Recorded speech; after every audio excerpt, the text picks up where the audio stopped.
Greetings and welcome once again to another episode of the Retro Ridoctopus Cephala podcast. And with me, as always, I have my pixelated cohorts, Parasite Steve. Hey, how's it going? I'm and 8-Bit Alchemy. Hey, how we doing, everybody? And today we have ourselves a special prisoner that we have locked up in our brig. And this prisoner is a designer, illustrator, and fabricator, Paul E. Niemeyer. Am I saying your name right? Niemeyer. Niemeyer. Okay. Niemeyer. Just Niemeyer. Yeah. Niemeyer. Perfect. Well, I think I get the E in there because the whole pen thing. Right. Paul Niemeyer. P-E-N. For years after I can't think. Animal House. After Animal House, it was always Niemeyer. No, it's just right. Niemeyer, man. Right. You're like, I'm not Niemeyer. Get the D out of there. Okay, Niemeyer. Right. Oh no, well, just forget it. Hopefully that'll man. wear away soon enough. Feel your pain, man. Tim and I are actually brothers, and our last name is Krikorian. Guess who we forever were after the 80s? Oh yeah. We're all doctors now. Which I guess sometimes you're a doctor alchemist. Right. I don't get it. Why do people say that? I don't get it. You won't be laughing when I turn that lead to gold. I'm going to use the lead on you first to poison you, and then I'm going to turn it to gold. Yeah. So send it over in little pieces really fast. Right. Little pieces. I just love it. Is your dad Dr. Death? And I'm like, no, he's my uncle. Right. Uncle Death, we call him. All right. So welcome to the break, Paul. We are so happy to have you here. Also, I want to give a special shout out to Tim Wolf for introducing us to you on our Facebook page. I think that's really awesome of him to do that. He's an awesome guy. Yeah, really cool guy. I talk to him all the time. He's super cool.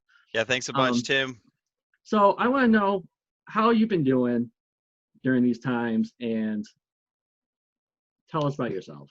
Oh, okay. Well, I gotta tell you, I've been freelancing for, 36 years since I lost my job at Bally. Oh wait, since I was laid off at Bally. Should I stop waiting for that phone call? I'm thinking, So yeah, 36 years. So I mean, I work at home all the time. I'm used to that. Quite honestly, if my wife wasn't a nurse and kept telling me there's a pandemic going on outside, I wouldn't even know. My life has not really changed that much.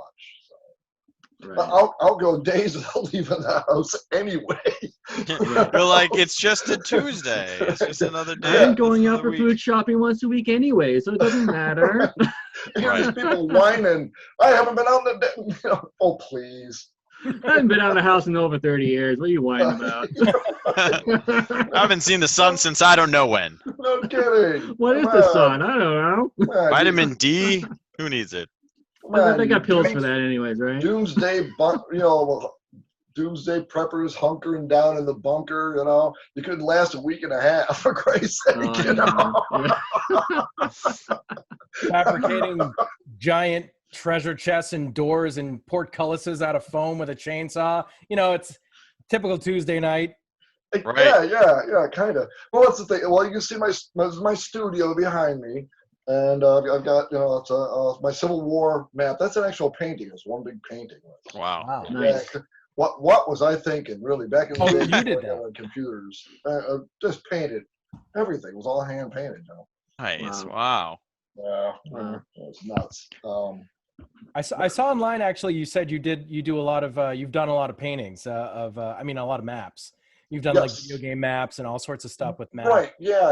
I'm just kind of fascinated with them. I always was. I don't know why. I just kind of like maps. Me too, man. I've always had this weird fascination with old maps. Like, I know they're like cool. Something really cool about. Yeah. I've got some old. Oh, you'd love this. I've got some old trench maps from World War One. Wow. Yeah, like what an officer would have, and they're weird because they're cloth, and then they're like little boards laminated into the cloth, so it all folds up. But it all fold. Wow. And it all fold up. It's like enormous, but it can fold up into a little thing, so an officer could keep it in his I got 2 of them. That They're is pretty so cool, but Yeah, it's got yeah. enough like rigid structure to it that it doesn't get all crumpled. Right. You know, so Wow. when you unfold, it was really kind of brilliant. That is You know, really cool. And that is from World War One, and the cotton still held up. It's not like falling apart. Wow. They were really good. I collected military memorabilia for a long time. You can see the guns behind me; they're real. But the rifle musket back here is 1863 Springfield, and those are some Navy Colts up there. Where the hell they are. I mean, the show is called Retro Ridoctopus, and that is pretty fucking. We like all How stuff. retro is that? I mean, that's very retro, yeah. 1860s. That's really that's as retro Yeah. as That's very That's retro. about as retro as you go. Yeah. Right. So anyway, I'm hanging in here. We're doing great. My wife is a nurse, so she's at the Tell her hospital. thank you from the show. We all appreciate Yeah. what she does. Yes. Thank you so much for Absolutely. her service and everything. Yeah, she's awesome. She really is. So Nice. but we follow protocol. When she gets home, she goes makes a beeline for the washer. Everything goes in there. She makes a beeline for the shower, and so we're staying Good. nice and happy and healthy, and Yeah, that's all you can do. Yeah, All what are you you can gonna do, right. Exactly. Awesome. So Awesome. So let's get into the questions. yeah. So the first one will be from Tim Wolf. I figure, he can be the first one.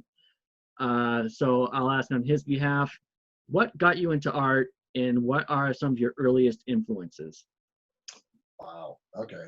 Well, I was always into art. I remember actually in kindergarten when the teacher would walk around and go, "And what do you want to be? I want to be a policeman. I want to be a jet pilot. I want to be a dentist. Yeah. Right.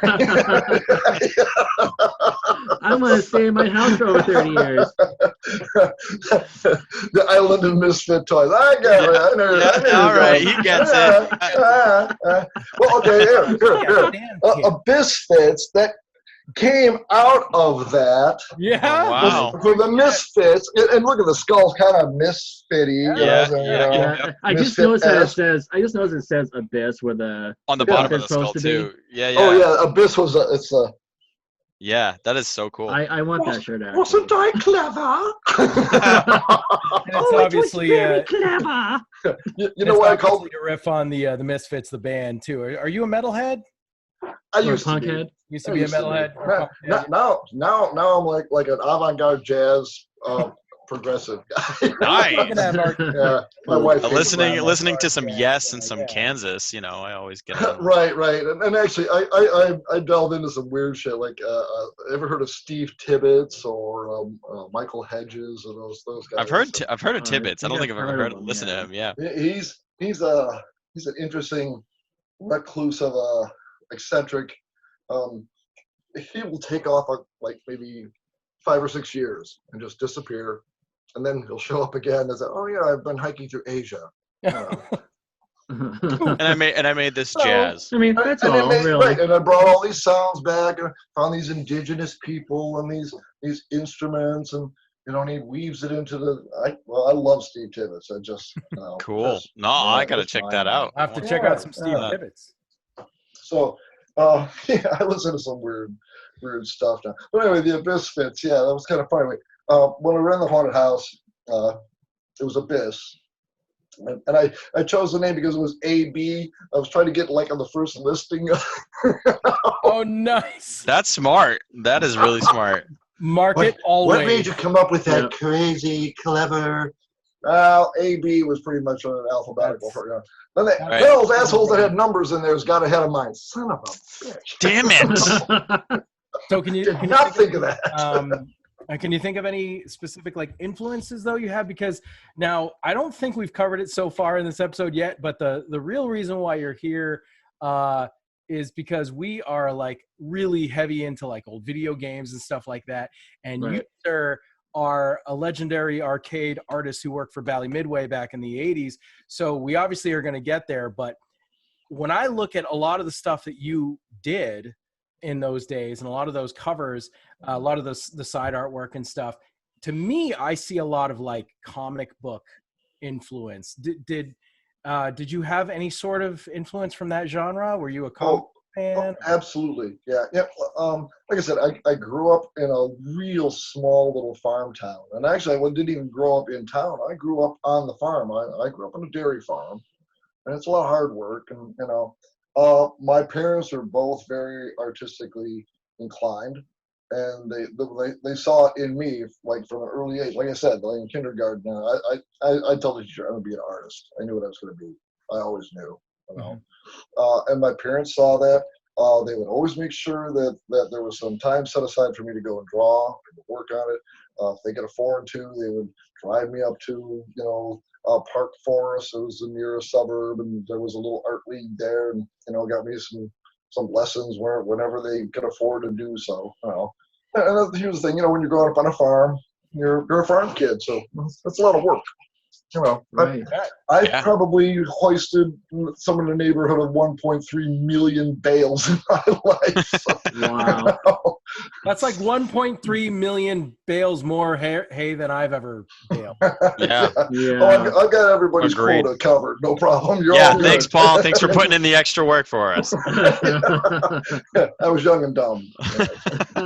So were there any comic book artists that you would shout out or you could remember? Yeah, really well, you know what? I gotta be honest with you. I was a huge Mad comic, Mad magazine, and Don Kirby and all those guys, just amazing.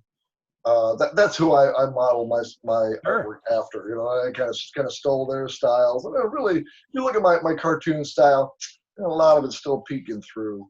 That was my influence. Like I said, a little tiny farm town, you couldn't really get anything. So, when we went shopping, I made sure I got my comic books. I got a couple of models to build. Whatever I was going to need to get it through. So. But Mad Magazine, that was a huge influence on me.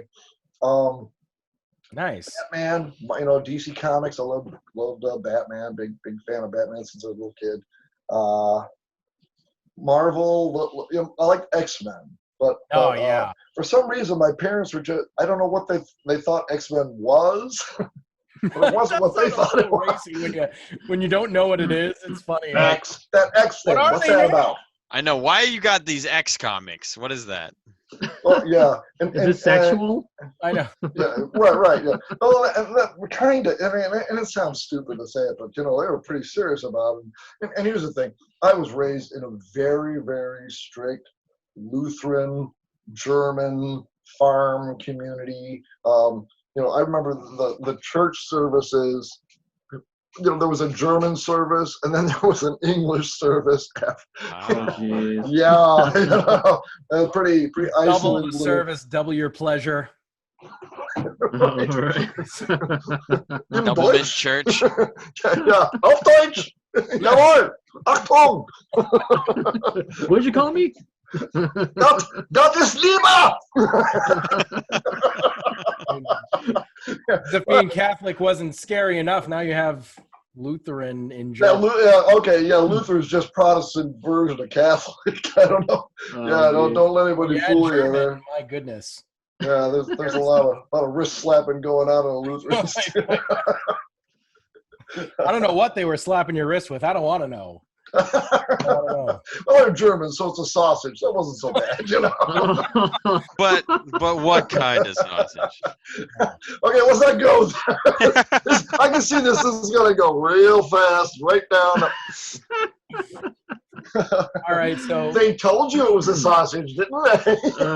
You know that's where this was going. You believed them. Why did you believe them? Why? Why am I so messed up now? I don't know. I got hit with a sausage too many times, Ma. They hit me with sausage, Ma. And she's like, no, they don't. They don't hit you with sausages. Like, they do. They do hit me with sausages. Here's the mark right here. It's like this big red sausage mark. Yeah, if you came home with sausage marks, what did you do in school today? You're gonna get twice as much sausage when you get home. Oh my God! Going from that, my parents were awesome. They really were. Like I said, they tried to make time for me to do art, and they really promoted it and pushed it, and they knew that there was no future in farming. It was a hard life. it took 500 acres even back in the 60s to really make a go of it. And we had 398. Wow. Okay. So it was always seemed like it was always hard scrabble. It was always, just barely making it, just under the wire. We were always just kind of it was always break even game. Wow. And that was a hard way to live. And it's all dependent on weather and everything else that could possibly go wrong, which is everything.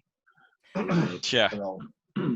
Yeah, so they realized, we got to get this kid out of here. And that's amazing, honestly, that they were able to see art as a worthwhile career for you, because not every parent really thinks that way. A lot of people are like, "Oh, don't do that. You want to get out of here, but go be a lawyer," or or a doctor. Be a doctor. Right. Yeah. Well, I think what a lot had to do with it was neither one of them got to do what they wanted to do. My dad loved farming, but he didn't want to be a farmer. He wanted to fly. He wanted to be a pilot. He dreamed of it. I remember scraping together, money to go take pilot lessons, and he did finally. I think he did do his, what's it called? Can't think. When you go alone, your solo flight. You do your solo flight. Oh, okay. Right. He passed the bar. I don't know. But the thing is, they didn't get to grow up to be who they wanted to be. Right. So they wanted to make sure you had that opportunity. Yes. Yeah. Yeah. That's awesome. Yeah. Yeah. Yeah, I love them to death. My dad unfortunately died in 2001 from farming. All the farm chemicals gave him cancer. Oh wow! Jeez. So sorry to hear that. Yeah. And it's funny. His funeral was on the morning of 9/11. Wow. Oh wow. Oh. And okay, this gets even weird. My dog of 11 years, while we were at the hospital with my dad on a death watch, my dog dies. Oh, I know. No. That is a hell of a day. I'm telling you, you throw a pickup truck and a train, and you got a country hit, man. Okay. Right. Wow. Yeah, you need a tractor and like a pickup truck. I'm telling you, dad died, dog died. Wow. My tractor died. 9/11. Yeah.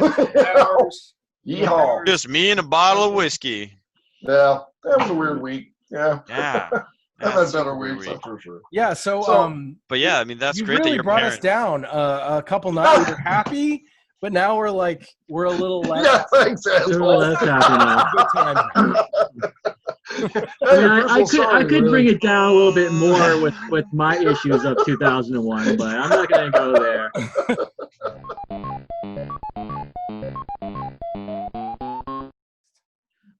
Okay, so let's talk about the Midway years. Okay. So I want to know, what was it like working for Midway?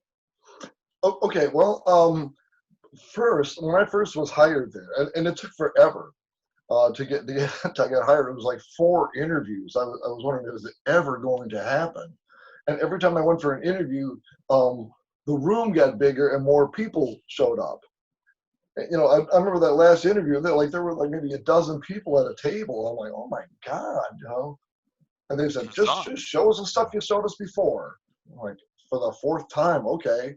But I got the job, and I was hired by Midway, and Larry Davick was already there, and we were the Midway guys, he and I. And so I remember being so disappointed. My big influence when I was in college, we played pinball, like just religiously. Yeah. To the point of, we would go to graphic arts class and check in, and then we sneak out the back, and we go to the union and play pinball. And I think that's really where my college education occurred. Pinball hall. It really was. We just lived on pinball machines. So now I get hired by Midway to work on video games. I'm like, oh crap. I was really hoping to do those pinball games. This video game crap isn't gonna last. Fly by night. So funny. Right? But it's funny how you set your goals for something, and it goes totally askew. Yeah, you zigzag along the path. Yeah, you go to zig and it zags, and suddenly you're like, just hey, along for the zag ride. was pretty cool. I should have. What? Yeah. I'm leaning into the zag now, man. Right. So Okay, so And this was like 82, right? This is 82, right? Early 82. So by this point, Midway had already hit huge with like Space Invaders and Yes. Pac-Man. Gigantic. They were and Ms. Pac-Man had just come out. And actually, my very first job, the very first day, it was like the honeymoon was over, cut these color screens for the cocktail version of Ms. Pac-Man. That was my very first day, was cutting the color screens on Ms. Pac-Man. And I was like, okay. And I was like the eager beaver, do a great job, Oh, look, I'm done already. You didn't do the illustration work on Miss Pac-Man. Okay. No. All right, that's the thing too. I'm just kind of recently too. This happened. When you say, you worked on that game, that can mean a lot of things. I can say I worked on Ms. Pac-Man. I did. I cut color screens. Are you really gonna claim that? Is that that's where you want to hang your hat on that? No, it's like I worked on Spy Hunter too, and I found it, but what I did on Spy Hunter was just the it was the control panel. Oh wow. Yeah. So. Oh, that's cool. That's super cool though. Yeah. Oh yeah, that was a cool thing to do. It was fun, but Doug Watson did most of the stuff, and so there was a lot of accessory stuff. And I found myself at first kind of doing that because Larry and I worked by ourselves for a while. Oh my God, our first couple of months there was it was horrible. Really? Really? Yeah, it was terrible. Mainly, and here's why: they didn't have any office space for us. They were building this new building, this beautiful, state-of-the-art building that we were all going to move into. And until then, they didn't have a space for us, so they put us in the corner of the arcade / testing room, where they test all the triggers. They set up little mechanisms, just go and pull the trigger up a gazillion times. Imagine about 30 of those going on the shelf, and they're all just wicking away like that. And then probably another 30 arcade games, and everybody was in there constantly playing the games. They encouraged people to come down and play the games all the time and leave their 2 cents worth about what they thought. That was the din we were supposed to be working in. That's hard to focus with that many things going on down there. Holy crap. I can't imagine. imagine. It was horrible. So I remember bringing my stereo and just putting big headphones on. I get yelled at for having headphones on. And, You're like, I can't get anything done if I don't have headphones on. What do you want me to do here? So we were thrilled when they finally built the new building and moved us into it. Well, at the same time, they brought in everybody from Bally. All the Bally pinball gods were coming over, and my new boss was Greg Ferris, and then his boss is Paul Ferris. Now the names sound the same, but they're no relation. They're spelled completely different, but kind of pronounced the same. Kind of confusing. But anyway, Paul Ferris, awesome guy. Oh my God, he was the best boss in the world. I still run into him. I ran into him at a wedding a couple of years ago. And the funny thing is, he was a high school art teacher before he started there. And when he left there, when all that went away, he went back to teaching high school art again. In fact, my nieces and nephews had him as their art teacher. No way. Yeah, That's cool. at Lincoln Way West, or Lincoln Way Central, out in New Lenox, Illinois. Funny old world, isn't it? Right? Small world. So now we're all joined together, and we got this big, huge, and I'm like kind of fanboy because I'm in this cubicle and I'm thinking, oh my God, the guy in the next cubicle was the guy that did the artwork on the pinball game I used to play in college. Yeah. Right. Oh my God! Holy crap! And so did that guy. Oh my God, the place is it's crawling with pinball gods. Yeah. And There's all that gods. deaf, dumb, and blind kid I know. Yeah, they're all pinball gods, and I'm not. Right. Uh-oh. Yeah, You're kind of. just cutting color screens for Miss Pac-Man. I don't know. Right, and really, I got to tell you, up until that point, we were kind of just treading water. Really, we hadn't done a whole lot of anything. The real work kicked in once the whole art department kind of formulated and congealed a little bit. So for a while there, I was just kind of what I refer to as I was just taking out the trash. Gotcha. Yeah. Paying your dues. Yeah. You're Kind of cutting color screens. Every once in a while I do a couple of sketches for an idea, and we'll throw it in with the bunch and see if any of them get picked. But other than that, right back to the, why don't you organize those files? Yeah, that's what that's why I'm here. Yeah, that's what I wanted to do. That's here. really okay. So one day, Paul Ferris came to my desk, and and you got to know at this point, I was a little bit like, lost my ear again. Sorry about that. I was a little bit like, okay, what's gonna, what fresh hell be this, and the fresh hell that he was bringing me was Satan's Hollow. Oh yes. Okay. Nice. Very beautiful. So cool. he popped that and he popped that on my, or came to me and said, "Hey, you got this game? I got it queued up in the, in the secret room over there. Yeah. You're gonna be the only one to see it. I want you to do all the artwork on this." And I was like, "You were the only one to see it. Holy shit!" That's crazy. At first. That's secret. And that was the thing too. There was a certain amount of if it ain't your gig, you don't need to know nothing about it. Yeah. Right. Yeah, you're working on whatever project they have you on already, so you guys on a need to know basis, and you don't need to know. Right. Well, let's talk a little bit about actually working there. It was like working at Fort Knox. It was like the Pentagon.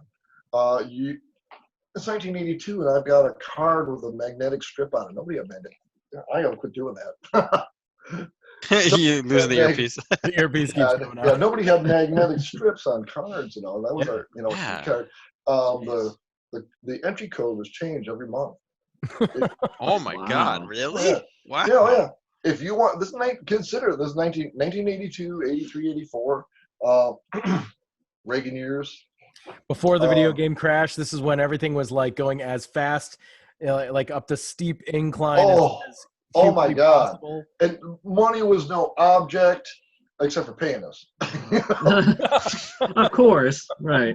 But if you wanted to invent something and make something, and it costs a bunch of extra money, okay, well let's talk about little game called Wacko. Okay. Nice. Right. Wacko. So I hadn't heard of this game, but I looked it up when we were kind of looking at your portfolio, and this is an interesting arcade machine. It really is. Actually, this was like one of the games I wanted to ask you about. Like, what was the idea of the whole weird slanting cabinet? Yeah, because for those who don't know, it's not a typical cabinet at all. The whole thing is built on a slant. Yeah. And it's a mind fuck. It really is. What's like around other normal looking cabinets. Right. It's so weird. It's like you think like, okay, what's wrong to flooring in this one spot? So like what's wrong with this floor here? so real quickly, it's kind of a Brian Colin game, but not. And I'll tell you how. He invented all the characters that are in this game for another game called Captain Cruiser. Cosmic Cruiser. Cosmic Cruiser. Yeah. Right, and the hero was Captain Cruiser. Okay, so Cosmic Cruiser and all these characters kind of migrated over to this game that they had in mind to do. And Brian was like, I've got this other stuff going, and he was their fair-haired child. They loved anything Brian did, man. Like, he and I talk about this. He goes, "Oh no, that's not true." Yes, it is. You know it. I loved him, which was a good thing. He was he's a genius. He came up with all this great, crazy stuff. So it fell on me to do all the cabinet artwork and the header and everything. I did all the artwork on Wacko as well. Okay. And the funny thing is, they're all his characters. So now I had to do his characters and keep them true to style, and but give it a new flair and energy to it, and bring this new game together. And then on top of and actually his contribution to it was making the cabinet Wacko. Was making it all. Doing the topsy-turvy kind of. Yeah, because the characters already existed. I'm doing the artwork. Somebody else was actually doing the game itself, programming it. And really, the only thing that he did was, make the wacky cabinet. Was that, did that make it difficult, like working with weird templates or something, where they, instead of a straight line on the top and on the bottom, it's just this weird slant? Was it especially strange, or? Yeah. Well, okay, it wasn't crazy. It was just, okay, It wasn't wacko. I mean, it wasn't like it was exactly wacko. Yeah, but I mean, you can see here. Here's the, this is the front of the control panel. Yeah. Yep. So it's slanted, but I mean, basically, it's just, okay, so you slanted your. It's a neat gimmick. I've never seen another machine do it. It's pretty cool. No, yeah, that is for sure, and because it was just, it was a logistical nightmare. Yeah, I bet. Fitting the monitor into it and the bezels and everything else, and had to go. Yeah.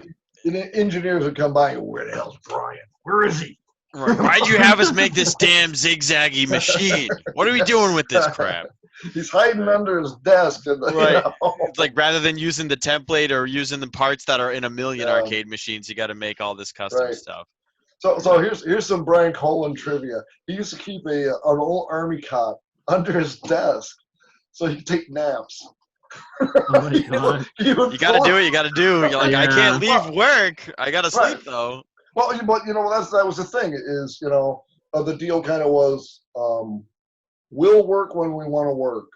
Don't you worry about it. The work will get done. We'll probably be here way more than 8 hours a day, but we want to take a break. If I'm gone for 2 hours, do not question it. Don't worry, it'll be.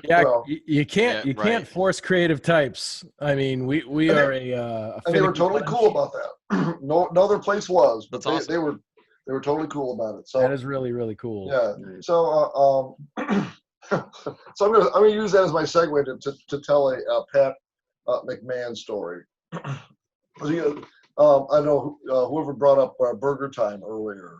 Yeah, I asked you if you had worked on Burger Time. Yeah, no, that was a total Pat McMahon game, and it has his unique styling to it. It's just amazing. He's just an incredible talent. Mm-hmm. He had the great ability to find these little sleazy dive bar that would have like the best food. Okay, I found this place, man. That's me and Tim. That's like our. We love finding the greasy spoons that are like delicious. Like the grossest, greasiest, smallest place. Like the best prime rib for some reason. It makes no sense. Mon Pa shops. Right. This one, there's a VFW that was like down like 4 steps into it wasn't like a basement, but it was like a sub. Oh yeah, the little. Yep. So all the windows were way up at the top of the. That was the only light coming in was like at the top of the ceiling. Yep. And it was like I said, a VFW bar, and you had the day drinkers in there who just come off the night shift, and then you had these bored housewives strolling around in negligees trying to sell you tickets to for whatever had these stupid lotteries. And we're just here for the Reuben sandwich, brother. Nice. They make a damn fine Reuben. And a cheeseburger you would kill for. And that was it. And it was dirt cheap. And you get a mound of fries. And, if you got rid of the mound, they'd come over with another mound. Yeah. It's a great place. So we ate there all the time. And there was this guy across the bar, kind of had the gin blossom nose and kind of pudgy, and you look at the guy on the side of Burger Time. That's him. Random VFW guy number 5. Yes, just the dude on Burger Time, the guy with the hat. You look at a little round nose. He's the guy across the bar. That's super funny. So we can't go too far. I do got to share one story because it's a couple games back now, but you just keep going, man. You're a fountain of amazing stories. We want to talk to you forever. I just want to make sure I tell the story. So I had never seen the cabinet in person before, but as you know, there's this sort of movement now where there's a lot of these barcades that are becoming a sort of popular thing where it's I don't know if they have near you, but we have a few near us. It's basically a bar with arcade machines and That's the point. Yeah. You go sometimes you go and it's like emulation. There'll be screens set up with like, just with MAME or different emulators or whatever, and you can play old arcade games. But the good ones actually have the cabinets. And there's one. So we're in Massachusetts, and in Providence, Rhode Island, there's a great one, which is about an hour from us, and it's called Free play. Free play, right? yeah. Free play. And they have just an insane amount of machines, just like 100 machines, and they're all from the very early to mid 80s. Nothing after that. Nothing older than like 86 or 87, probably. Really like good stuff. And so I'm walking up and down the aisles, and I'm seeing all these things, and a lot of the games I had never seen before. And then there it is over here, shining like a big red beacon straight out of hell itself.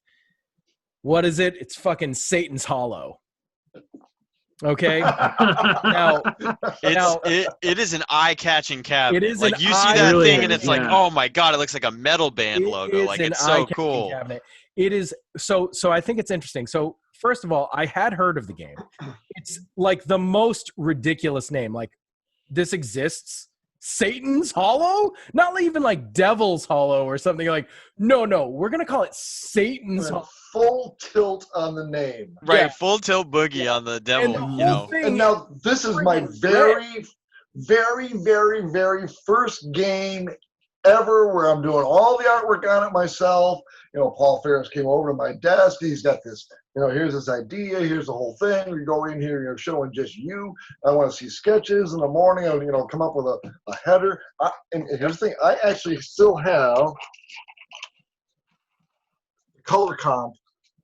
Oh my God, you have the original. The original? Yeah, well, the original marker rendering. Wow. This is oh my God, it's amazing. 37 years old. 37-year-old marker rendering. Unbelievable. Wow. Yeah.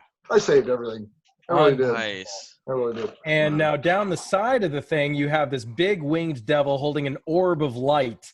And he's wearing this gold armor. It is so badass. Wicked cool. Thanks. Yeah, that's so awesome. Everything on this cabinet is everything I love. I love thanks, man. And all, metal and all this stuff. And it's And like Satan has a lot of Satan on it. Hey, we love Satan, I just love Satan. Satan's our buddy. Satan's our pal. I don't know. Did I get the wacky hate mail from a bunch of televangelists? I wish I had those. Oh my god! I would kill to have those letters. Oh my god! Oh my god! They were great. Okay, I gotta say, Paul Ferris again, best boss ever. He's just the coolest guy. I remember he came over to my desk, and a couple of them had like the gold, limit or gold, embossed crosses on the top, and and he throws these letters on my desk, and I'm like, oh my god, it was from like Jerry Falwell, and one was from Jim Baker. And, he's still tooling around there. Got it. We used to have a drinking game in college.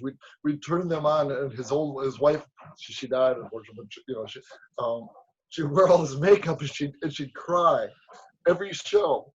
And we had this drinking game where we turned the volume down, just put on Pink Floyd, and whenever she started crying, and we bet when it was how long into the show she was crying, whoever you drink, I forgot the rules. But it was all based around. Meanwhile, getting hate mail from him about making Satan's Hollow. So now it's like a letter from him and Jerry Falwell, and you're all going to hell. Way ahead of you, buddy. You're like, you think that's news? Yeah, you're a little late on that. Well, I'm going to have tons of practice because I've been playing Satan's Hollow, and I know how to kill all the gargoyles. I know how to kill the wyvern. All right. Yeah. So there. So now here, this is weird. This sounds weird now to say it, but at the time, remember that Lutheran Christian, sure, background farm community. Satan's Hollow, sure, yeah. Right. That's your first game. I'm 24 years old. Yep. Hey, Mom, guess what I'm doing at work? maybe we'll just keep this one to ourselves. Look what I did Right. at school today. Right. Then I'm getting hate mail. You know. And for Oh once, my when mom goes, Paul, that is the devil. That is the devil, Paul. And you're like, I know. Thanks, Mom. It's supposed to be. Oh, Mom, thanks, man. I really It means a appreciate lot it. coming from you. Oh God, Oh my that's God. You awesome. know the devil. God knows you've been pointing him out to me for the last 24 years. So I just have one more quick question on this. So now this, as I said, so the main cabinet is primarily red. It's very red, the whole side. It does have your artwork of the devil on the side, but it's very red. The full front of it from the control panel down is just red. And this sort of goes with kind of what Midway had done in the past. They did with Pac-Man and Ms. Pac-Man. Ms. Pac-Man was mostly blue. Pac-Man was mostly yellow. Do you remember anything, any direction or anything like that where they said we want it to be a primary color? We wanted to, because was that a direction they were going with at the time to try to stand out against the competition? Or is that just a stylistic choice that you had?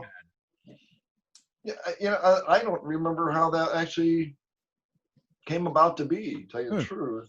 It's a few Midway games from that. Yeah, era you're right. Once you say that, quite honestly, I'm kind of looking at it going, you got a point. I never really thought of it in that way. Is mostly gray, I think.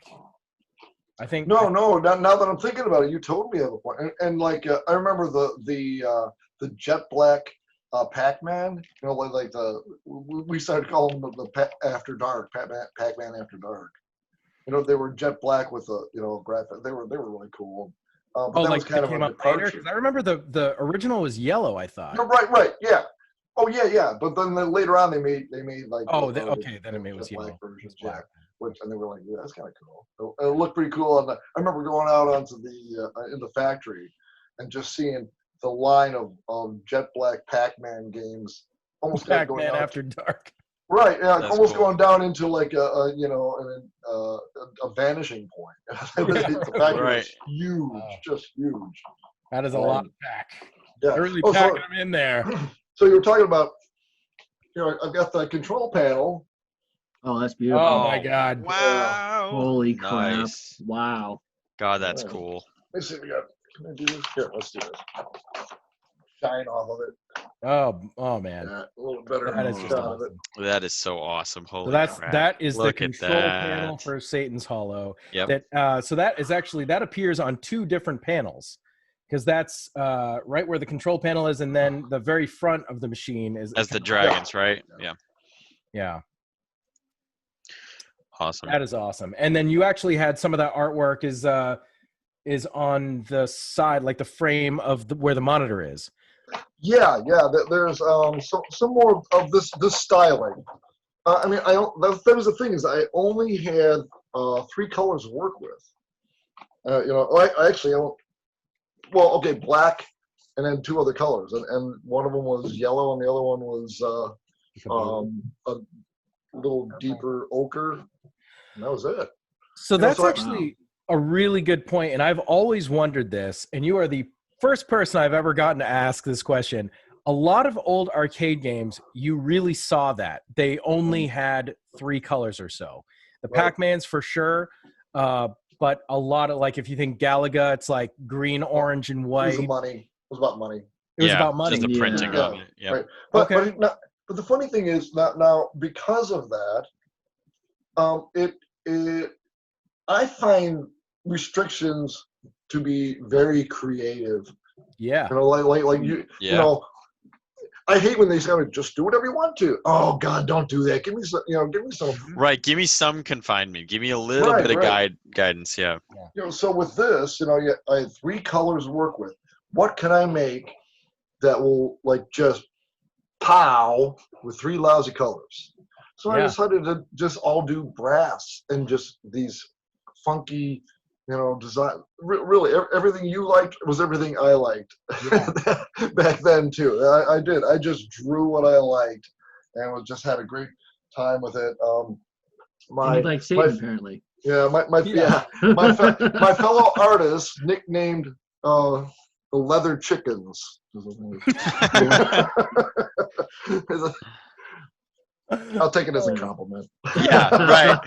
Judas Priest would have these kind of chickens on stage. Yes. Right. You know, Leather chicken. so okay, so then I picked out I did cut the color screens. I did the header art, and I had it printed up. We always had prototypes printed up. Actually, the ones I have, these are actually prototypes. These are not production models. Wow. Yeah. So this is the first one, and Paul.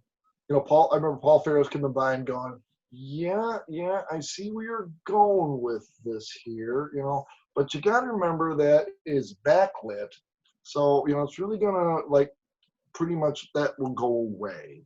So fix that." Right. It's too much yellow, too much light. Yeah, right.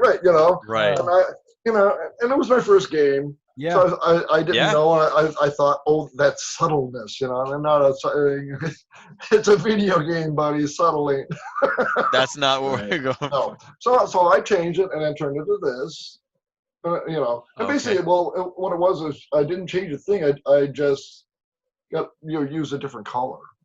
Yeah. Picked out that particular screen. I went, well, okay, let's make that screen more of an ochre brown, and there it is. Wow. So, Nice. Yeah, so it worked out pretty. All done with markers, huh? Well, no, this was pen and ink. All the black part of it is pen and ink, and then you cut color screens over. Oh, you know what? I've actually got some here. I've got some stuff here. I brought here. This is some pen and ink stuff. Boys back in the day. This was Star Guards. Let me see it. I have a piece of paper here. Something.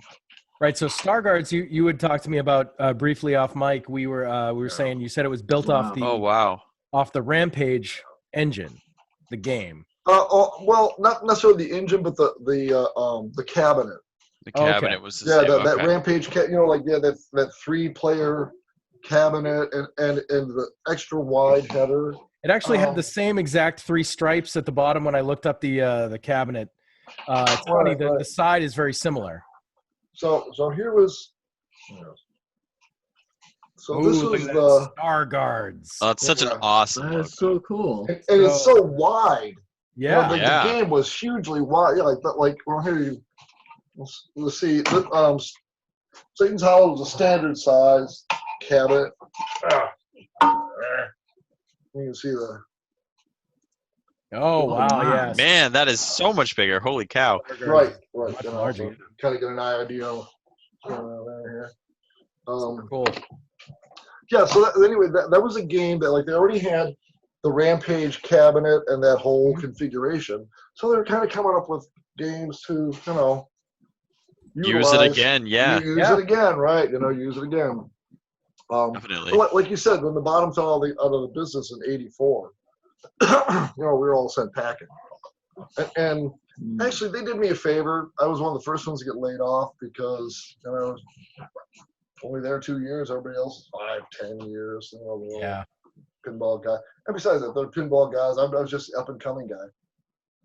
Right. So here's how cool Paul Ferris was. When the guy got laid off, he brought me in his office. By the end of it, he's almost in tears. Wow. I'm like, dude, you're taking this way harder than me. I remember the whole time thinking, I'll do okay. What the hell? It'll all work out, I'm sure. I was young and dumb, but the thing is, I just had my apartment and my car payment. What did I have? Right. Beer money. I'm good. Right. I can afford what I need. I'm good. Don't worry about it. Yeah, kind of. And I got lucky. I mean, I had a bunch of friends that were working in advertising, and like I said, I got lucky. They let me go at the end of March, and all of the Christmas campaigns were just starting to be fired up. They were just doing the pitches for it. They start that stuff in late spring and run all summer. I mean, you're finishing up all Christmas stuff in July. In the advertising. So I showed up at just the right time. and there was a liquor company, Old Forester, I think, and then that was I got into the ad agency, and somehow I managed to get a huge illustration for a POP display in the store, and before I knew it, my POP display career was off and running. And I was making a lot of money working Michigan Avenue, up and down Michigan Avenue. So freelancing on the games after that was kind of like a little side thing. That was for just fun. like a passion, like it's fun to do. Yeah, I mean, I was making decent money on it, but the real money at the time, anyway. This is like, okay, this is '84, from then on, up until the '90s. Man, I did pretty well. I had enough money to be an international ski bum for 10 years. Wow. Really, I've skied all over the world. I've been everywhere. Nice. They're probably on a resort out west in the United States or Canada that I have not been to at least once, and a couple of them 2 or 3 times. Wow. Nice. So it takes a lot of money to have that kind of lifestyle. Yeah. Sure. Yeah, you did well, man. That is amazing. So amazing, for sure. Well, and that was okay. I'll just in 1990. I made over $100,000 in 1990 money. Wow. That's wild. As an artist, that is wild. Wow. Even I was kind of like, holy crap. Yeah. Back then, that was a lot of money. That's gone away. No artist is making that now. That all went south. And advertising too. I mean, all my buddies that were on my level, I'm still real good friends with all of them. We're all scrounging, making a living, just barely, scraping together a living. So it's not what it used to be. That's for sure. Yeah. Yeah, no, you hit it at the right time, and you were fortunate. That's really, really cool. Timing is everything. Timing is everything. So when you came back and would sometimes occasionally do some game work, or did you get to do any pinballs? Did you ever get to fulfill scratch that itch from only one, only once. One. Yeah, and that was like after everything. I think that might have been my very, very, very last game, because kind of Mortal Kombat almost ended. It kind of did end my whole career. You'd think that something that successful and that explosive and amazing would have sprungboarded or something. Right, exactly. But I mean, I already had 10 years in when I did that, and the thing is, I was brought on board to do that because I had 10 years in.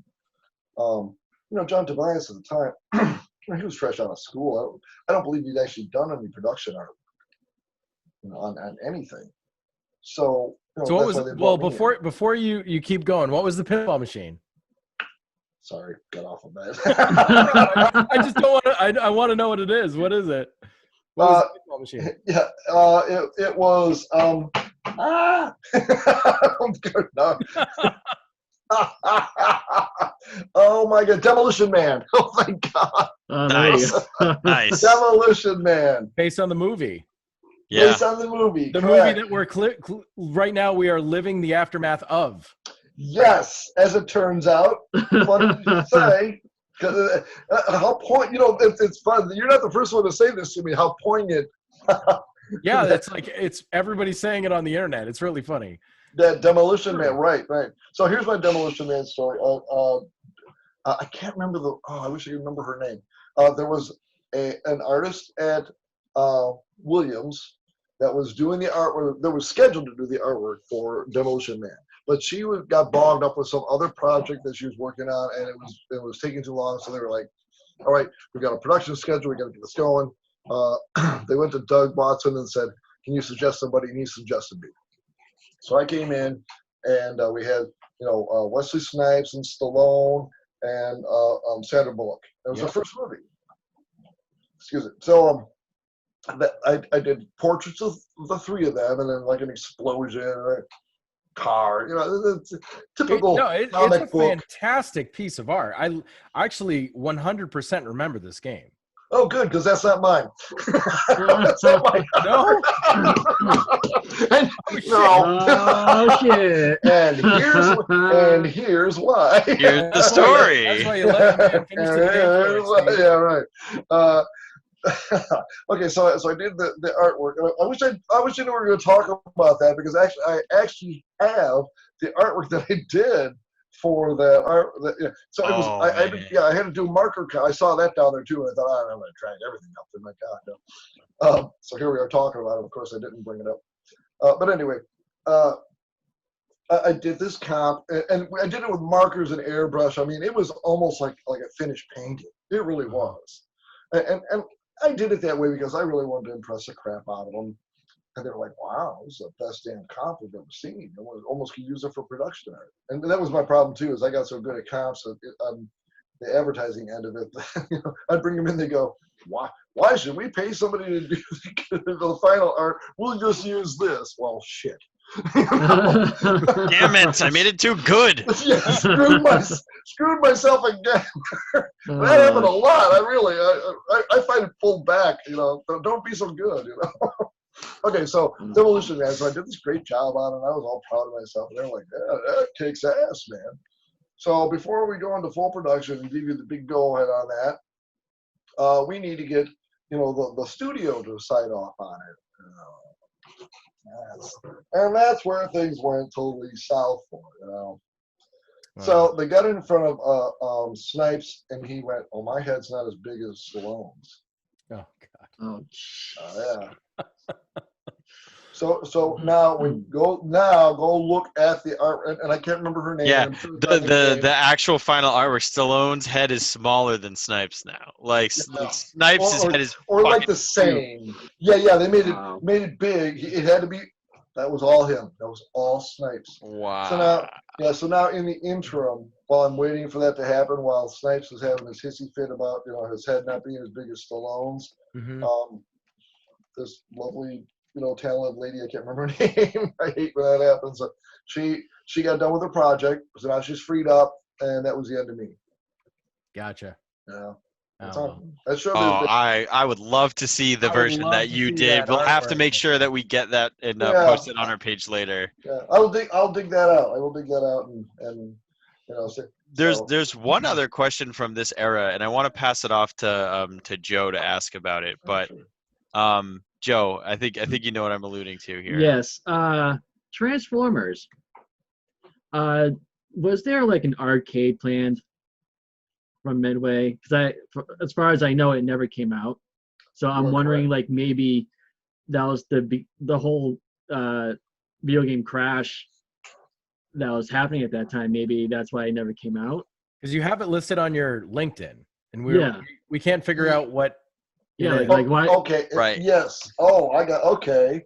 I'll tell you what it was. It started out. Oh, look what I happen to have here. Oh my God. That's amazing. Yo! Oh my God. That is awesome. Okay, so guess what this became? What? This became Star Guards. I was gonna say it looks like Star Guards. It does look like they took similar ideas. Why it started out a train, and I got to be honest. I should probably go change that because it never became Transformers.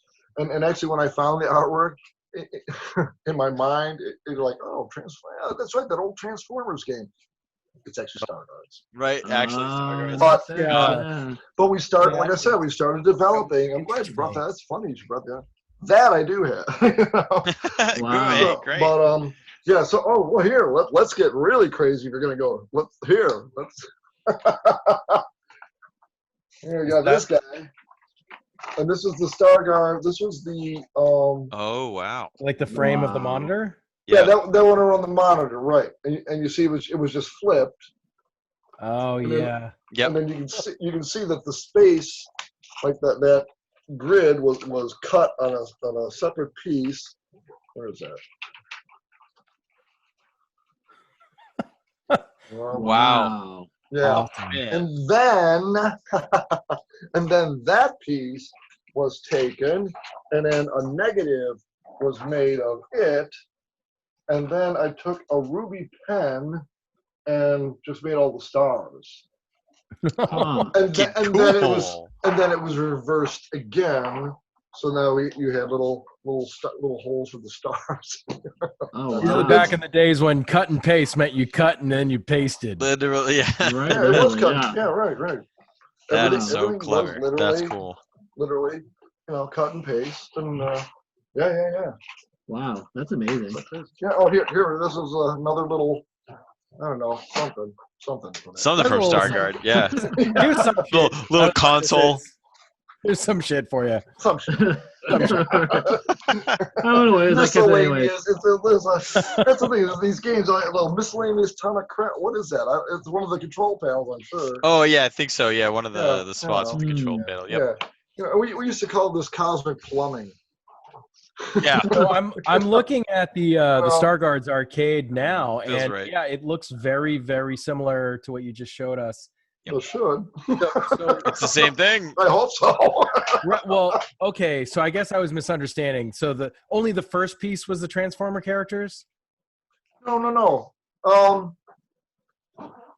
It started developing. That was how they started developing. Oh, so everything you actually drew they were not the Transformer characters. No, just those guys. Like and like I said, it was just toyed with briefly, and quite honest, I think it was a licensing problem that it never was really revealed to me. Gotcha.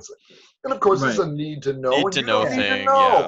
Right. We just need you to draw what it's gonna be. Yeah. Shut up, you artist guy. Just draw the robots we want to have. Really, and wipe the drool from your chin. You're scaring the children. Just draw me some Awesome. miscellaneous awesome robot guys. Awesome.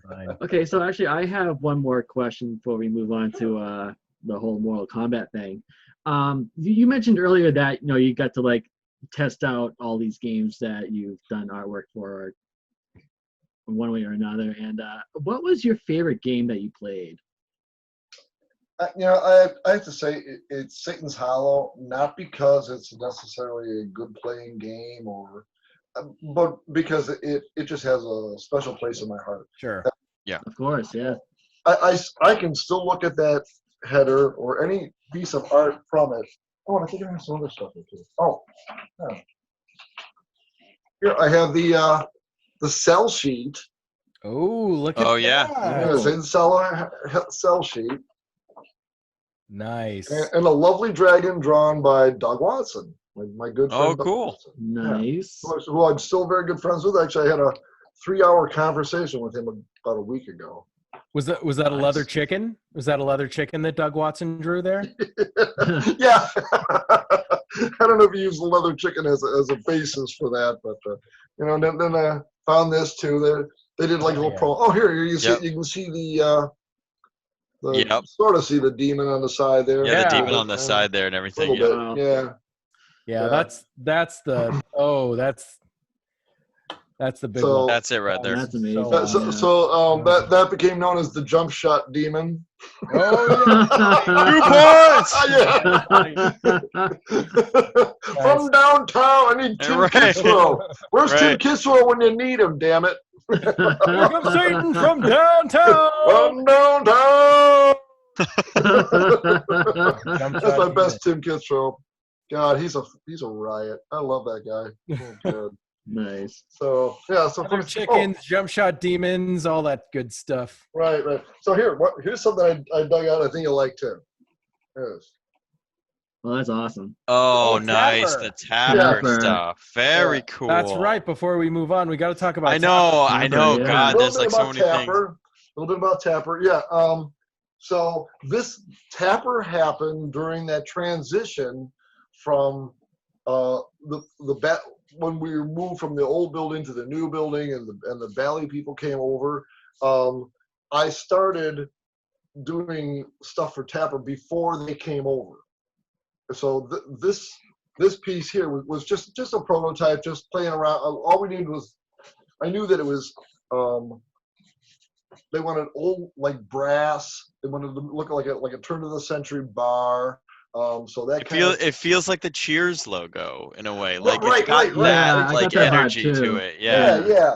I don't know if Cheers was around then. Maybe. Yeah, I don't know. Not I sure. was trying to think that too, but I it's think just got Cheers that was energy. like late Yeah. 80s or something. Yeah. Maybe I was influenced, but it's got. I mean, really, it's got a definite look to it. You know? It does. It does. It's super cool. For sure. Right.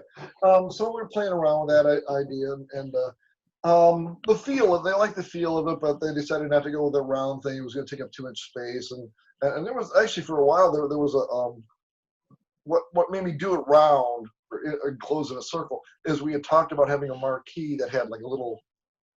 You know, like a little bow on the top. Oh, nice. You know, Yeah. kind of like a bar, like a look like a bar. Right. Yeah. Yeah. Just have a little cutout. You know. Right. Mhm. So then the Bally people all came over, and I got to work with Margaret Hudson, who's just amazing. She was such a talent, and she was so modest. And,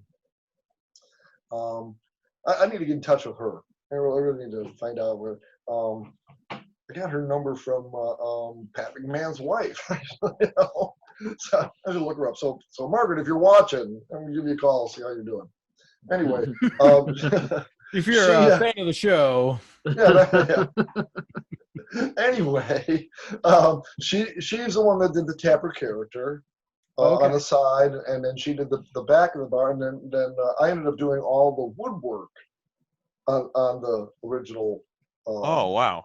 Yeah. Which there is a lot. There's quite a bit covering that arcade. Yeah. There was. Yeah. Looks And then awesome. Tony Ramone, I think, painted the header art for it. You know, so I mean, like a lot of that was very typical. That games were kind of, you know, just a collaboration of right. And a lot of times too, it was like, well, who's up? Who's got some time? Oh, okay, I've got 2 days before this kicks in. Okay, great, you can, you know, do this panel. You know. Right. You know, it really was. I mean, it was a lot of just shooting from the hip and getting stuff done. And you know, you'd get it done. You'd walk into Paul's office. You go, yeah, change that a little bit, but otherwise the rest was pretty good. So, can you get it done by the end of the day? I can. That original Tapper machine is another one that really stands out in the crowd. Not only do you have the wood grain, but they really went extra, and they had like the bar down at the bottom by the feet, like a lot of bars would have it. The footrest. You're right. It had that. It came with that rail. It had the rail, Yep. and we had the gold. It actually had, you know, cup holders. Yes, gold cup holders. That had gold. Yeah. The brass around. Yeah. Oh yeah. That was. Yeah, Yeah, really, designed all that. You know. So man, crazy, huh? Yeah, Oh, no, that's another one that was you know, it's like in a different way, like Satan's Hollow or Miss Pac-Man or whatever. It really stands out. I really Sticks out. Yep. love that about Midway stuff, like early Midway stuff. They really tried to make the cabinet not just the game, but the cabinet, because the cabinet is drawing you in, right? Oh, The cabinet is your point of purchase. The cabinet is your trailer. This is everything. This is, you know. Yeah, you don't get a preview of a game. You just walk into a arcade and you look at it and you go, okay, I want to try that. There? Why are you gonna pick this one out of the crowd or whatever? So, I got a funny story about Tapper. When they made the sell sheet for Tapper, they had to have the photograph in this bar, and they had gotten a bar in Wrigleyville that we could have from at 6 a.m. Okay, it was on a Sunday morning. Okay, so the thing was that they wanted you to bring as many people as you could bring down to this photo shoot at this bar in Wrigleyville at 6 in the morning on a Sunday morning. Damn. And so if you ever see that picture, you know, and Dave, the art director, was in the front, and he had hired two like little hottie models, and they're playing the game in the front with Dave, and then everybody's, and I'm I'm like the last guy in the back, and I'm like, I'm back there like this big in the picture. And I remember when we got there, they're like, all the Budweiser you can drink. Well, you know, I was young and dumb, so, you know, we'd already stayed up all night partying. Why go to bed and get up? Listen, just don't go to bed. Just stay awake. Close enough to. I'm looking at the flyer. It's easily findable on the Google. Oh, okay, all right, okay. There's a guy way in the back. Yep. With like kind of a salmon color. Yep. Yeah, that's me. You got a big mustache and. Yes. Total 80s gay porn mustache. Totally. Very, very, very gay porn. I was just gonna say that. No, That's That was wicked. the first thing that popped in my head. No, You got I the can two- say that. You can't say So you have the two hotties playing the game Yeah, next right. to the asshole from every 80s ski movie. right. Dave. Which is really his name, Dave. You're a Dave. tour of the world. Isn't I it mean, funny? It's funny. Yeah. And you're like Paul. Do you ski a lot? Do you know any asshole blonde asshole? Do you know any blonde assholes? and you know, and that was what really funny is that like he was most like chic, urban, you know, guy. He was definitely not that character, but that's kind of who he looked like. That's so funny. And he was a fish out of water at Bally. He really, I mean, his whole background was advertising and the agencies, and you could see he was just like, what the hell? Because you know what, and I didn't know any different. I mean, at that point, my first job was at a sign company, and I and another guy we were the art department, you know. Yeah. So I didn't know anything about agency life or anything at that point. So when I got to Bally, I figured that's the way everything was done. Well, when I got to the agencies, and it was like completely different. And I saw where Dave was coming from. You know, the agencies, it's you know, by the book, man. You know, and they don't care how many times you have to redo it to make it right. Mm-hmm. Do it. Yeah, Because do they'll it again. pay for it. Do it again. We'll And pay you're for like, it. Yep. Really? Oh yeah. I gotta be honest. We made more money off of the redos and the changes. Yeah. You know? That's why you screwed yourself when you did such a good job the first time around, right? Yeah. I learned. Do I the learned. comps. You're like, my Worse. damn comps are perfect. I need to get worse. What am I doing? That happened with, you know, that was the thing, like airbrush them and make them all look nice and pretty. Well, okay, here's the thing too. I was doing a lot of food illustration, and that's a really, really tricky thing. You know, it doesn't take much to have food look crappy, Right. or old or shitty, right? Okay. Oh, food Right. photography is the hardest photography there is. You know, to make it look appetizing and yummy, and you know, like it just came out of the oven, and you know, none of that is stuff that just came out of the oven. It's all, you know, It's been fake sitting in a shit. It's all shooting fake, stage right, for yeah. hours and hours or whatever. Exactly. If you see an ice cream, it's mashed potatoes with food coloring. That, you know, none of that is real. Right. Yeah. So I mean, but that's what we did. We did all that. I remember being on a set plenty of times. I remember it was it's like a frozen pop or something or other, and I had to keep. We would take a watered down white paint and hit it, and then we would take like one of those air blast things, but the air that came out was like super cold, so we put the watercolor on it, and then we'd hit it, and then it'd get frosty real quick, and they'd take the shot, you know. Wow. Like, oh, it looks like it's frozen. It's perfect. The crazy all crap. Oh yeah, it is some crazy crap. Yeah. In college, we had a big, huge wall-sized poster of a glass of Guinness, and the Guinness looks beautiful and perfect. And you want to drink it and all this stuff, and you know it's got all this condensation on the glass. And one of my roommates had learned a whole bunch of this stuff, like you're saying, about like the truth of food photography. And he's like, well, what I learned is, you know, that's not condensation. They just spray it with like corn syrup. So all I can think of every time I see this picture now is like, oh my God, that glass looks sticky. Right. Once you know, you peel back the curtain, you're like, it's covered in syrup. It's covered in corn. Nobody wants to know how the sausage is made. That's very. They only want to hit you with it. Right. And hopefully not in the face. Well played. Well played. To bring that around. That's a great segue. That's a great segue to Mortal Kombat. If I've ever. Absolutely. Yeah. What a great comedic mechanic. That was well played, sir. Yeah, thank you. Thank you, sir. It all comes around. Yes. If you listen to the show long enough, all our same jokes get used more than once. Yeah, we're only clever once, and then we just keep doing it. Right. We're like the Family Guy of podcasts. Yeah.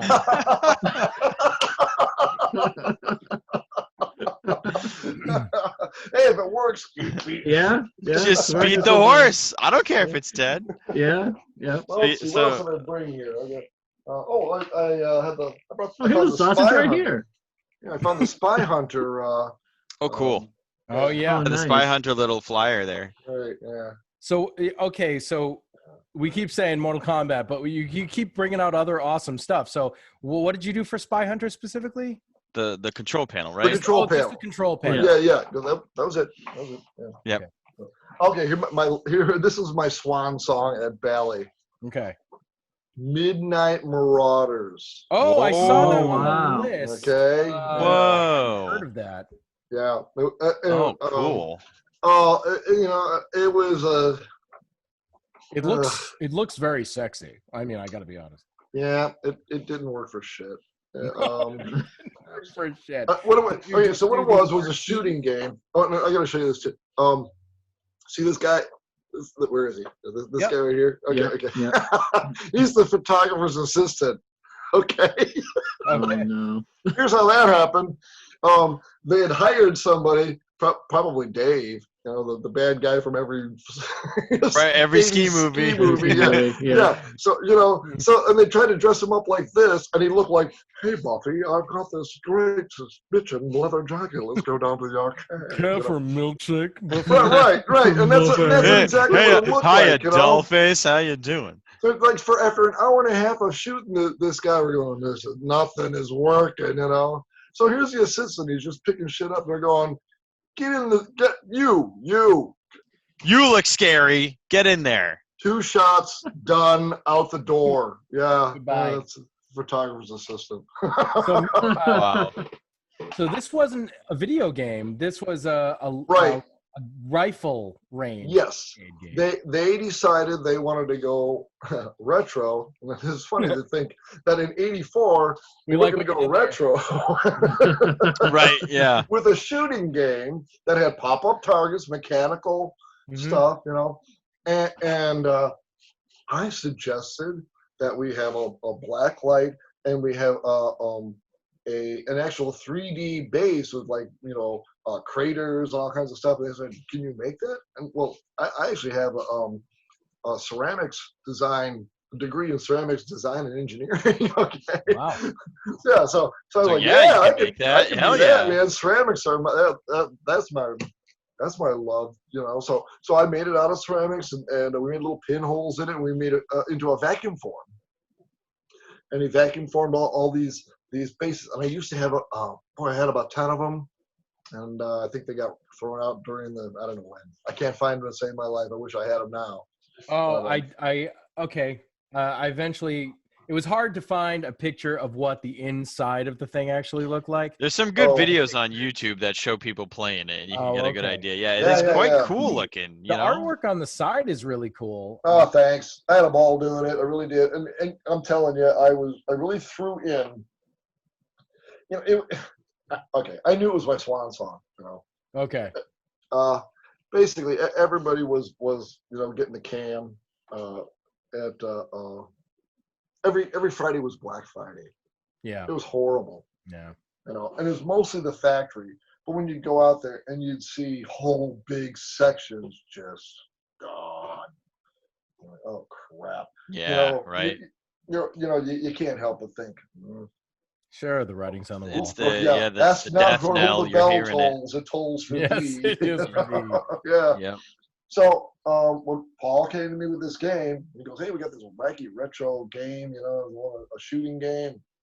What do you say? Want to give it a shot?" I said, "Yes, I do." Because I thought, well, maybe I can, make a big splash with this thing, and they'll say, "Hey, this guy, we need to keep this guy," But that is not what happened, of course.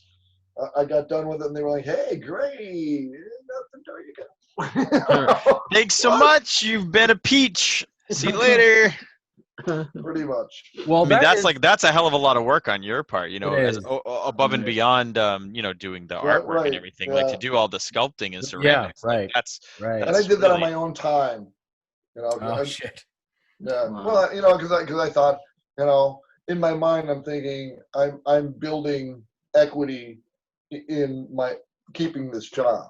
right. Yeah. Right. Right. Exactly. Right. So I mean, it was worth it was it. foolish to do so, and looking back on it, obviously, hindsight's 2020. But, There's no wasted work though. I mean, you know, No. it's out there in the universe, and that side really is spectacular. Like those the creations. Mhm. I mean, you got these like it's all sci-fi for those who don't know. It's sci-fi. You have these like armored aliens, and there's a bunch of starfighters just kind of in a dogfight on top, and the characters look incredibly unique. Like I can't even say like, oh, that looks like the Doom guy, or oh, that looks like Darth Vader, or oh, like no, that looks 100% unique. Thank you. I really tried, you know, and the thing there too is a couple of the it went through a lot. Well, I wish I brought all those up. I have a bunch of prototype characters that I went through. That's probably a half dozen prototype characters. Neat. And the very first ones I did, it was suggestions from the boys upstairs. They look kind of Arab. Okay. And yeah, we were like, "Are you sure this is where you want to go with this? And the bad guys, the Arab, you know." Yeah. And it was Iran. You know, Iran-Contra was happening. Yeah. We've always, let's face it, it's always been a mess. You know, we're always gonna. Yeah, but like distasteful even back then. That's surprising. Oh yeah, I know. The 80s was not a kind decade, really. I mean, no. Oh no. No. You know, okay, so I went through a whole bunch, and then I made a couple of them, and they were a little bit Cylon-esque. Oh yeah, see, yeah, not these guys, not the final. Oh no, not these. Well, these guys are the result of an evolution of, Love it. You know, a drawing, and I should have dug those out. I've got all those downstairs in the basement too. There were about maybe 6 different characters that we went through before it became this guy. Well, you know, Paul, if you want to take like, even if they're just snapshots with your phone and send them over to us, we'd love to post them on the group. Oh, and absolutely. Yeah. Really, like very, very interesting stuff. Yeah. Anything you're comfortable sharing, we'd love to get you more exposure and just share that history, because that's awesome. Yeah. They're just pencil sketches, you know, of these characters. But so it was kind of funny because actually, my almost day-to-day job at Bally Midway was to do color comps for games that were test games. You know, we had no idea what they were going to be. We had this game, Zodiac. So I had the 2 characters that were rejects. Actually, one of the ones that were kind of Cylon-esque. Mm-hmm. You know, I literally had 2 hours to throw together a header. You know, so I did like a funky word treatment of Zodiac and stuck these 2 guys on, you know, mirror image of each other on this, because I already had them. Right, and like whatever you got. Out the door went. And that was the thing. I did a lot of, you know, 2 and 3 hour color header things for one-of-a-kind games that would go to some arcade, and they would do a test, you know, run for maybe a couple of days to see if it you know, made any money. And then they'd bring it back and see if they're going to keep it or develop it or not. Yeah. You know, I probably did 30, 40, I don't know how many of those, you know, different games that, you know, most of them never went anywhere. Not that I knew of. Right. You know. Huh. But it was great because, you know, as I'm developing stuff for other games, I got all these leftover characters and stuff. So I started using all the leftover. Really, because I mean, really, the artwork was almost like throwaway because it was a one of a kind. It's just going to go out for testing, and it's going to come back, and it's going to be forgotten. And a lot of the art that I have of those games is I pulled it off of the header once it came back from testing. Otherwise, it would. Because you're not going to get that back. No, you're never going to get it back. You know, and a lot of times it did get thrown out before I got there. You know, but that was kind of my main job. You know, so I made sure I utilized. You know, and that was the thing too is when you come up with something amazing, you have these characters already. They're like, how did you do that? 2 hours. That's why you're like, you just pay me the big bucks. I keep it coming, you know. You pay me the big bucks. I also found a really high resolution scan of the Midnight Marauders flyer that you showed us with the Torpy assistant guy there, trying to look really, really badass. He actually looks a little like Sting. Like he's really trying to like a little too hard to look like Sting. I think. He's like Sting from Dune, really into this game. Yeah. What he looks like. And he came complete with attitude. We didn't even have to ask him to pour that out. He was just pissed off. We're like, wait, just stay that angry. I don't right, understand. right, you know. I have to say, I don't understand his stance in this at all. His legs don't make any sense. I don't know why human would stand in that position doing what he's doing. He's like riding a horse. I don't know what's happening. He's riding an invisible horse. Yeah, right. Okay, yeah, right. Yeah, his legs are weird, man. Right. So odd. Yeah, it's like, yeah.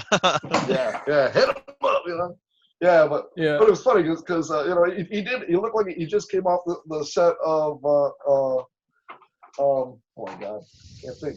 Mel Brooks. No, not Mel Brooks. Oh, Blazing Saddles. No. Oh my God. Baseballs. No, forget I said Mel Brooks. No, not Mel Brooks. Gibson is what I meant to say. Ben Max. Thank you.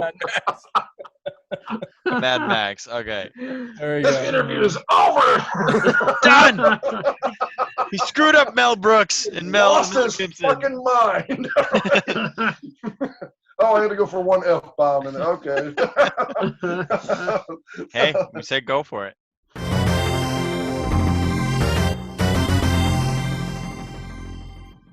Yeah, tell us how you landed the Mortal Kombat gig. Okay. That's kind of a funny, wacky coincidence, too. Okay, so when the art department was disbanded and everybody went their separate ways, they had all this equipment and stuff they were getting rid of.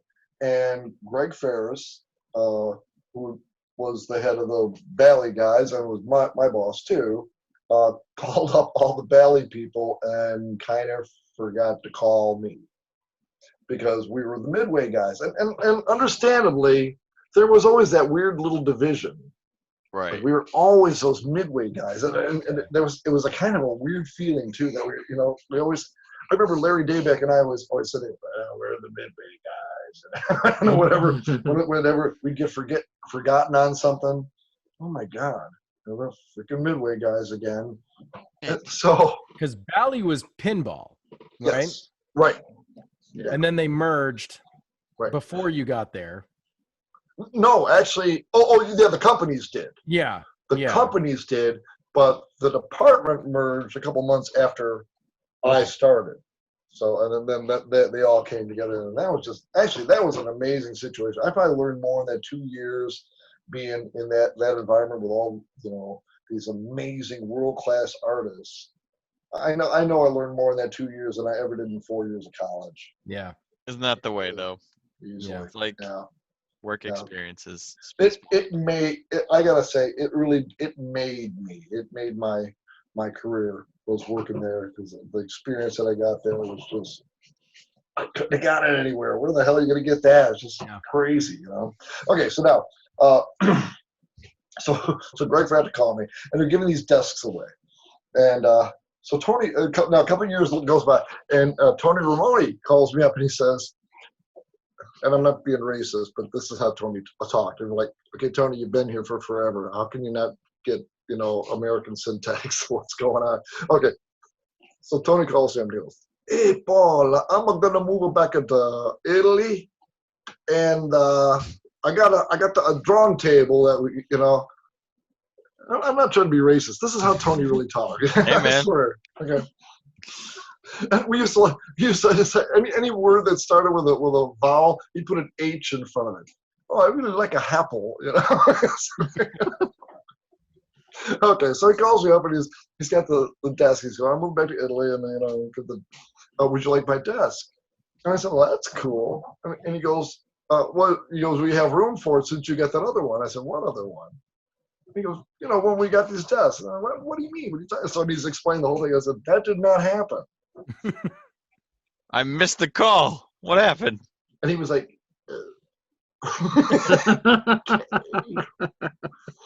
well, I got a desk now, don't I, damn it? So, booyah. Okay. So I went and got the desk. And I remember when I went and picked it up, we were laughing about it. And I said, well, I have to give Greg shit about this, and I didn't, But I was joking. I didn't care. You know, I was like, hey, I got this cool desk, whatever. So now years go by, okay, and Greg calls me up and says, hey, we got this great game. We're a fighting game, Dragon Attack. Come on down. You know, and so it was like Ed Boon and John Tobias and Jack Hager and Greg Ferris and me in the initial meeting. You know. So we do the whole meeting, and then we get done at the end. Excuse me. And I'm packing up everything, and everybody kind of leaves, and I'm filing my stuff, and Greg's standing by the door. And I started walking out, and I said, hey, thanks, you know, for bringing me in on this. It looks like it's going to be a really fun job. It's going to be pretty awesome. And he goes, cool, I'm glad you can make it. He goes, I hope this makes up for the desk. Wow. And I did, you know, you got to remember this is years later, so I'm just like, all right, okay. You know, take 2 steps and went, bing, Desk. the desk. I remember. Oh, and so now, you know, put it all together. Tony called him. Yeah. He remember this. Oh my, and you know, and He's like, I still owe him for that desk mishap. I gotta bring him in on Dragon Attack. And Greg was he was kind of a soft-spoken guy. You know, for a drummer, you know, he's a pretty soft-spoken guy. But he you can see he had that shit-eating grin on his face. Like, you know, he was like some. You know, something's going. What is going on with this guy? You know, and then he delivers his, you know, dry as toast. You know, yeah, opening up in the desk. Wow, what a crazy legacy! Like to have it in on that desk, right? Yeah. Like that's wild. That's oh, I wish I could turn this around. The desk is here. oh my God, right, that's right over there. Yeah. The desk. The oh desk my God. is there. The desk. Yeah, it's right over here. So. That's cool. Well, okay. This morning on my Facebook page, I posted some pictures of my old house in Woodridge. My neighbor, it was flooding up, and that was always a problem on that property. My neighbor posted pictures of it, and I just, you know, mentioned, yeah, that's where I made the Mortal Kombat artwork. You know? Yeah. And in 2 hours, I had over 200 likes, and oh my God! You know, I bet, like, oh crap, people still into this. People are all right, about that. Right. You know. Right. You mentioned Mortal Kombat, and people come running for sure. Oh, well, the very first event that I did was at a place called Hollywood. It's a theater, so, you know, and it's one of those, you know, where you sit down, you eat, and you get food, and it's, Sure. Yeah, Hollywood Boulevard, great place, amazing place in Woodridge, and I remember mentioning offhand, yeah, it's kind of funny. I created the artwork for Mortal Kombat about 1.5 miles from this very spot, and there was like a, you know, from everybody. Right. It almost scared Audible me. They all gasp. went, I was like, what the shit? Like, wow. Gotta be careful where you say that, man. Like, you know, you could be saying that on like a public transportation system or on like a bus. You might freak somebody out. Gotta watch out. Well, so I was like, oh, I better not say the address, or people will be digging up plants or that's like taking pictures on the front lawn. I like those neighbors still. I still talk to those people. Right, don't mess with them. It's like there's, you know, the house that Edgar Allan Poe wrote, The Raven, is allegedly someplace in Philly, but also New York claims that they have one as well because they're not quite sure, like where. But I know it's like, no, it's this one. Right. No, we got a Poe house. No. This is where the Mortal Kombat logo dragged. In the back room, back down. Well, maybe someday, because, you know, I mean, not to understate this particular piece of art, not blowing smoke up your butt or anything, man, but like this is one of the top most recognizable symbols in all of video games. I mean, it's like probably. I mean, arguably. I mean, for sure. You know, you got Pac-Man, just right. Pac-Man. You got like Mario stuff, like the mushroom, and the Mortal Kombat dragon is in the like top 3 or 4 or 5 because like everybody in the world can recognize it instantly. So, and of course, it's in the movies as well and stuff like that. So, I mean, that is it's still to this day first foot forward. If it's Mortal Kombat, it's going to have a version of that dragon. Right. Now, I'm glad you brought that up, and I want to take this moment to actually say this too, and I just posted this on my page today. Mm-hmm. There seems to be like a little bit of discrepancy, like who did what, and I know when I do interviews or I'm at a convention or something, they'll say, "So, what was it like to create the Mortal Kombat logo?" I did not create the Mortal Kombat logo. All I did was illustrate it. All right, I want to make that totally clear. So that existed before I showed up. I was a freelancer, and they brought me in. And that was totally John Tobias. He had it's in his artwork. The comps that he gave me, that dragon is in those comps. So, I mean, it existed before that when it was Dragon Attack, and actually it had another name before Dragon Attack too. It was a kung fu fighting style that was hard to pronounce and remember. So it didn't last for a while. But the dragon is a kung fu fighting style. That's what they told me, and they gave me a picture of it carved in stone, and it's from an ancient temple somewhere. I wish I had that picture. That I don't have. I looked around. I thought I had that, but I don't. But it's it's almost exactly like the logo. It really is. It's pretty close. We just stylized it more, and it became what it was. But again, I can't. I just want to say I just illustrated the stuff. Sure. Right. It's like people don't understand that a lot of these, everything, advertising, games, all this stuff. There's one guy that's a designer, and then there's another guy that's an illustrator. Maybe there's a guy that's just an ink guy, and there's another guy that's just a color guy. It was like comic books. Yeah. There's a pencil guy, there's an ink guy, and there's a color guy. There's three completely different jobs, but all of them need to be spot on to nail it.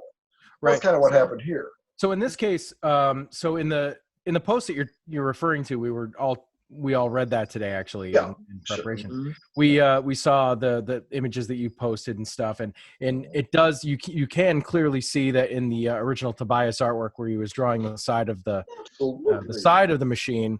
There's that Johnny Cage doing that jump kick, and then there's the dragon. So he basically said to you, what did he say? Like, here's the dragon. Take this dragon head, but make it into a circle. Is like what? Oh, you mean for the logo? Oh no, I mean it was all kind of, seems to me it was that's the thing too, is I can't specifically remember how everything came to be. I remember it was the very first thing. That was the very first thing that had to be done, and I remember that and you saw, I mean, I had that ink line that was out that's in the the green ink. Or well, it's black, but it's okay, kind of a greenish shine. It's just photography. But it's on that frosted vellum, and then we make a PMT copy of that and clean it up and fill in all the pinholes, and then that was the master that everything was made from. Yeah, you got yourself a Mona Lisa, man. Like that right there on that vellum paper or whatever it is. Yeah, I guess. Yeah. That, I mean, okay. You ever run into financial trouble? You put that up at like Sotheby's or something, and okay. Oh my God. Have you been talking to my wife, sir? Because I mean this sounds like, honey, you gotta sell all your old artwork. They're worth a fortune. I mean that right. Steve, if you can suggest to him to sell the artwork, that one work it in at the end, so he'll remember it because he's a little dense, Okay, so I'm trying to get to the bottom of this. The question, I still am feeling like I'm not sure. So the part of the post that you posted, it had Tobias's artwork. It had the color of the side of the machine. It has Johnny Cage. He's kicking down. It's got the dragon. So do you remember coming up with the face of that dragon, or did they just say draw a dragon? Because it is in his artwork here, but I'm just trying to figure out like which came first. Was it your dragon head, or was it his dragon head that he said, take this exact face? His dragon. So it was his dragon. You turned it into yeah. Okay. Very iconic face. I pretty much, cleaned it up and, Okay.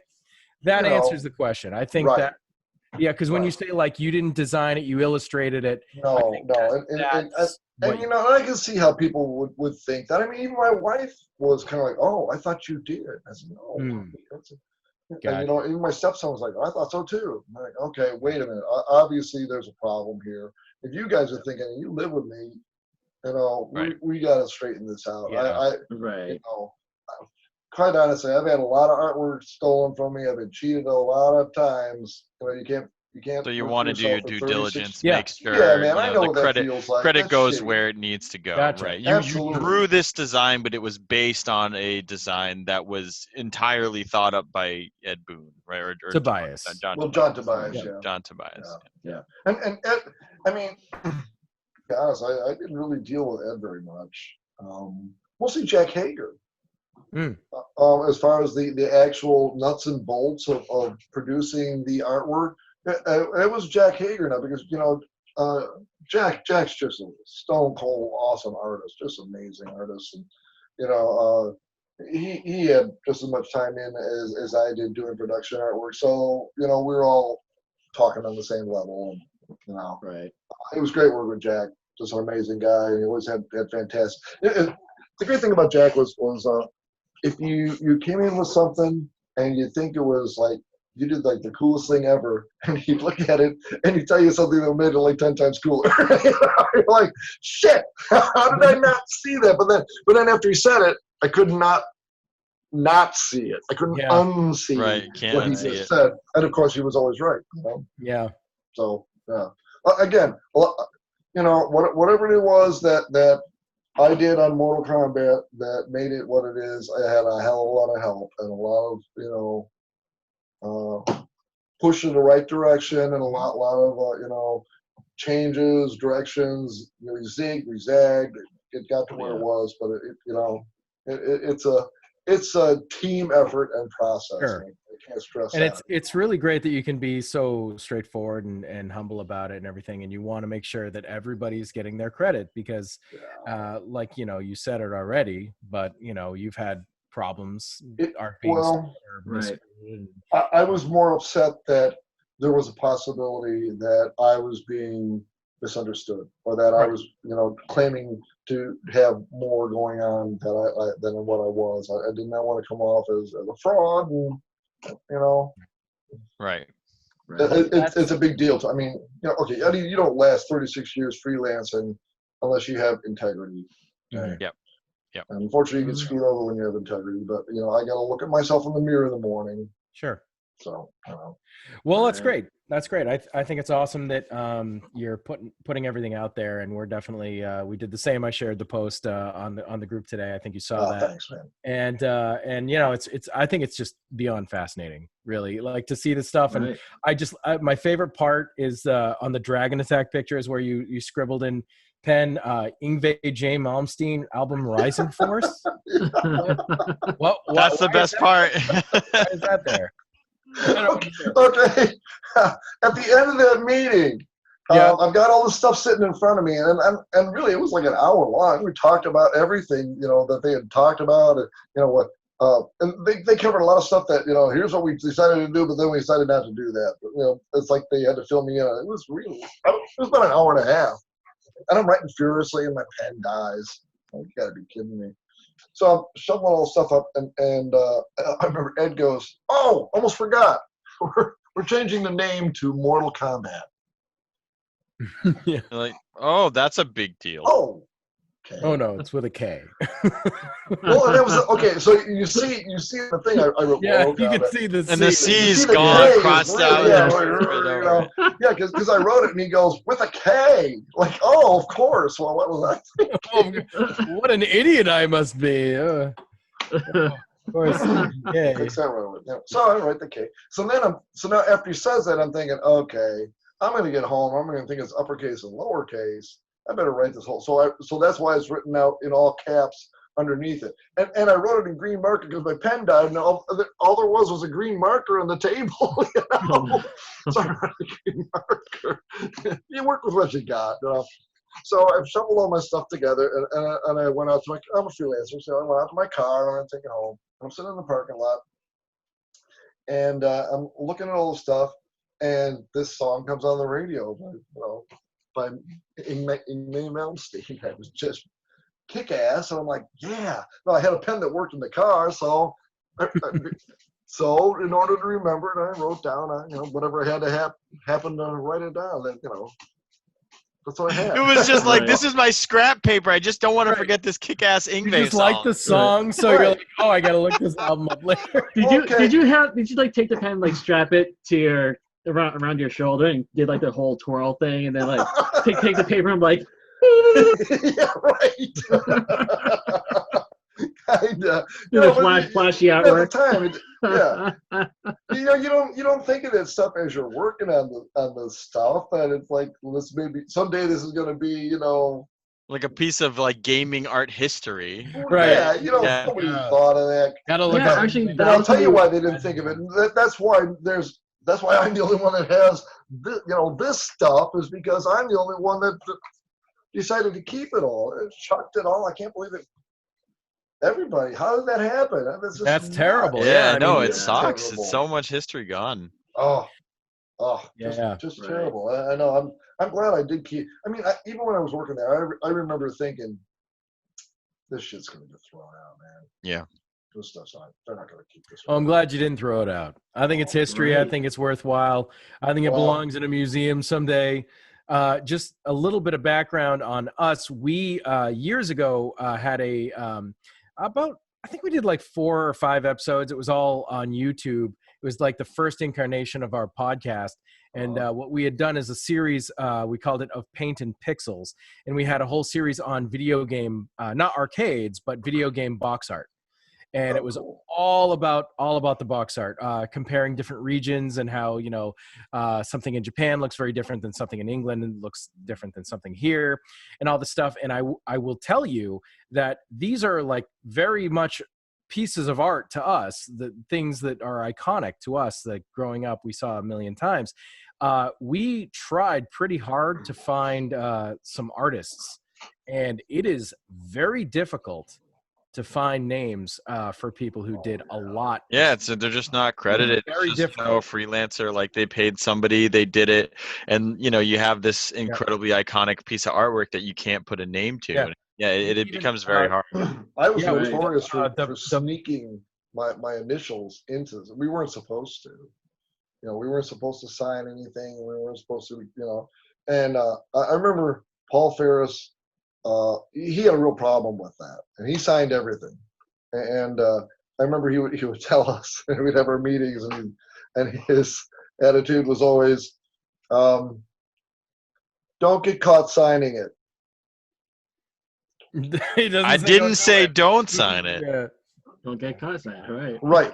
So if you hide it, and you hide it well enough that nobody sees it until it goes into production, and then it's like it's Gotcha.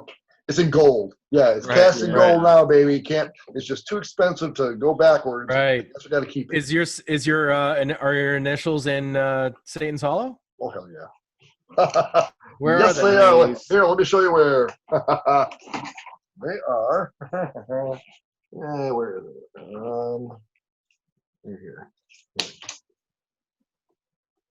Okay. God, I I see it. can't see it here, Yeah. but yeah. I can- I lost my I can ear. see I'm it, looking yeah. this up.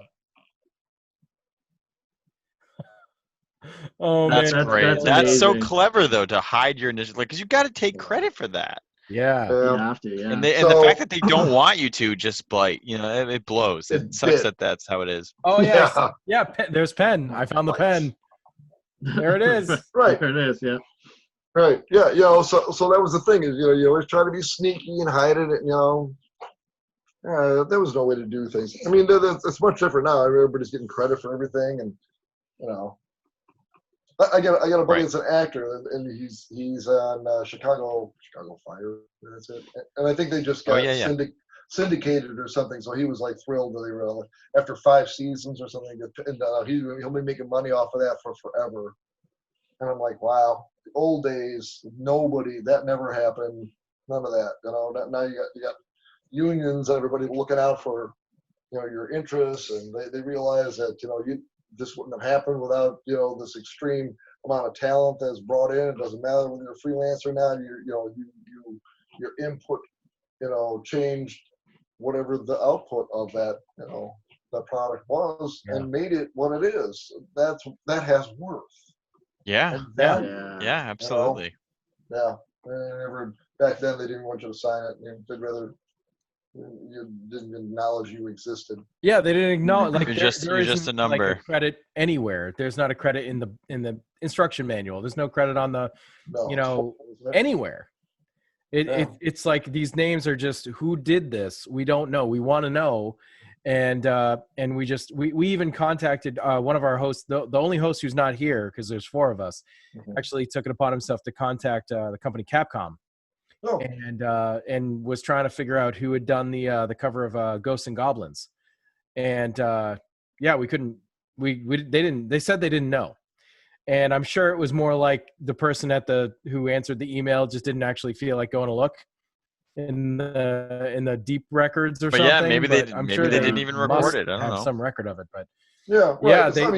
They said sorry, we don't keep that information. Like, are you kidding me? That's really sad, though. That's sad. And here's the thing, and they'll say that to you like that's an acceptable response. Right. Yeah. Like, oh no, we just don't have that information. I'm like, but it's your artwork, it's your product. It's you hired somebody at some point. You had a contract with them, or either they were in house or a freelancer or whatever. I'm like, you have no record of that. Right. Like that's just crazy. And it's the only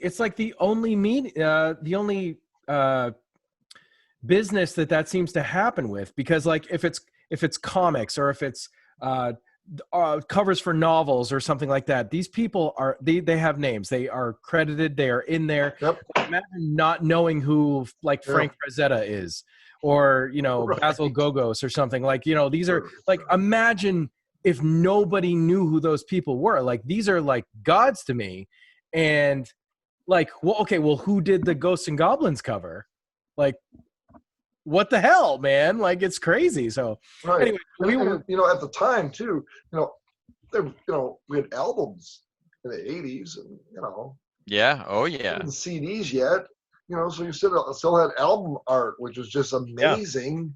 Some of the album art, that was part of the problem. But once it became CDs, and the art went from here to here, and then CDs are gone, and now everything's on a jump drive. Oh, where's the art? Yeah. What the hell? I know. It's like looking at movie posters. They're all photo composites. There's we appreciate no artwork anymore. It's awesome.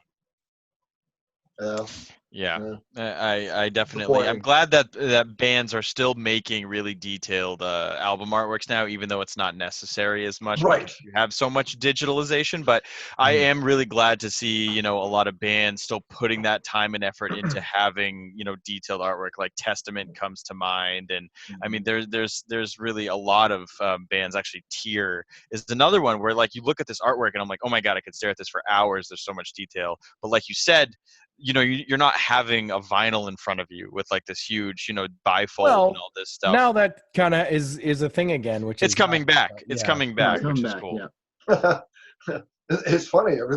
Everything comes back, huh? Except 8-tracks. Yeah, no 8-track. Yeah, no one wants. No one's bringing those back. And laser discs. Get rid of those. Okay, yeah. Right. And disco also. Yeah. The 8-track. I don't know. I know all this useless Jeopardy information. My wife calls it Jeopardy information. It'd be great if you're ever on Jeopardy. Right. Anyway, the 8-track was developed by the guy that designed the Lear jet. Whoa. I don't know how I know this, but as a side project, as a distraction from designing the Learjet, he invented 8-track. Interesting. Wow. Do you know who invented liquid paper? Mike Nesmith's mother. There you go. From the Monkees. Yep. Jeopardy information, damn it, I'm good. Okay. Yeah. I got a whole treasure trove up here. Yeah, little did we know that the ski cap wearing dude was actually sitting on the liquid paper fortune the whole time. We had no idea. Right.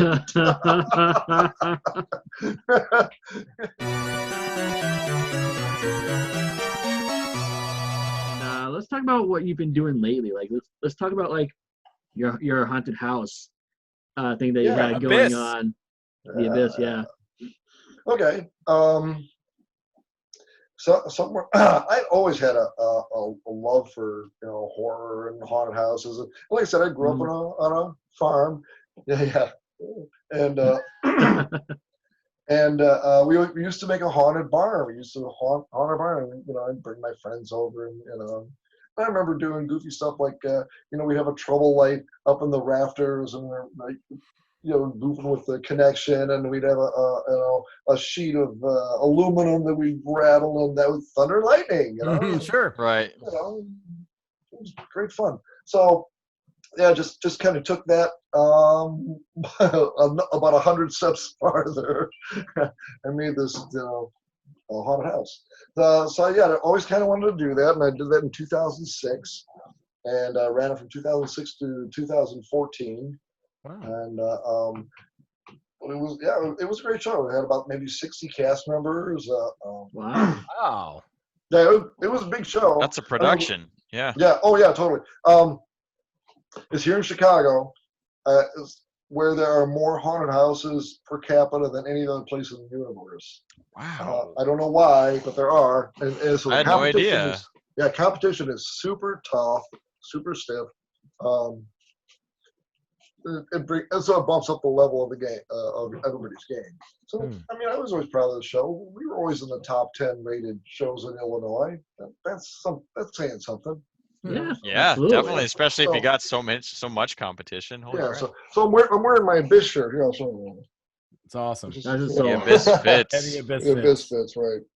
So yeah, we always laugh at a lot of cast members from the haunted house industry. They always feel a little misfitting. It was just never finding their place, and the haunted house is their place. So we were laughing at, and like you were saying before about being the misfit, the island of misfit toys. And I said, well, right. And somebody said, well, we're kind of Abyssfits. And I went, that's just clunky enough to be good. That could go on a T-shirt. That could go on a T-shirt. Oh my God, it is on a T-shirt. Hey, it is. So I made this T-shirt. Nice. Yeah. So we had some great fun with it. Yeah.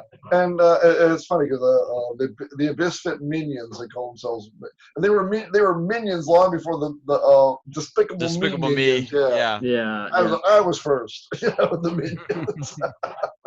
So yeah, it was a great show. We had a lot of fun. Unfortunately, the Life Safety Act came along. That doesn't sound like something you'd say, unfortunately, too. But right. It demanded, well, every state could make their own interpretation, and Illinois decided that you had to have a sprinkler system in your haunted house in order to be open, and that was game over. We were in a pole barn out on a farm. That was a fall fest. We didn't even have running water in the building, much less put together a sprinkler system. Yeah. Yeah, the building cost us $105,000 to build.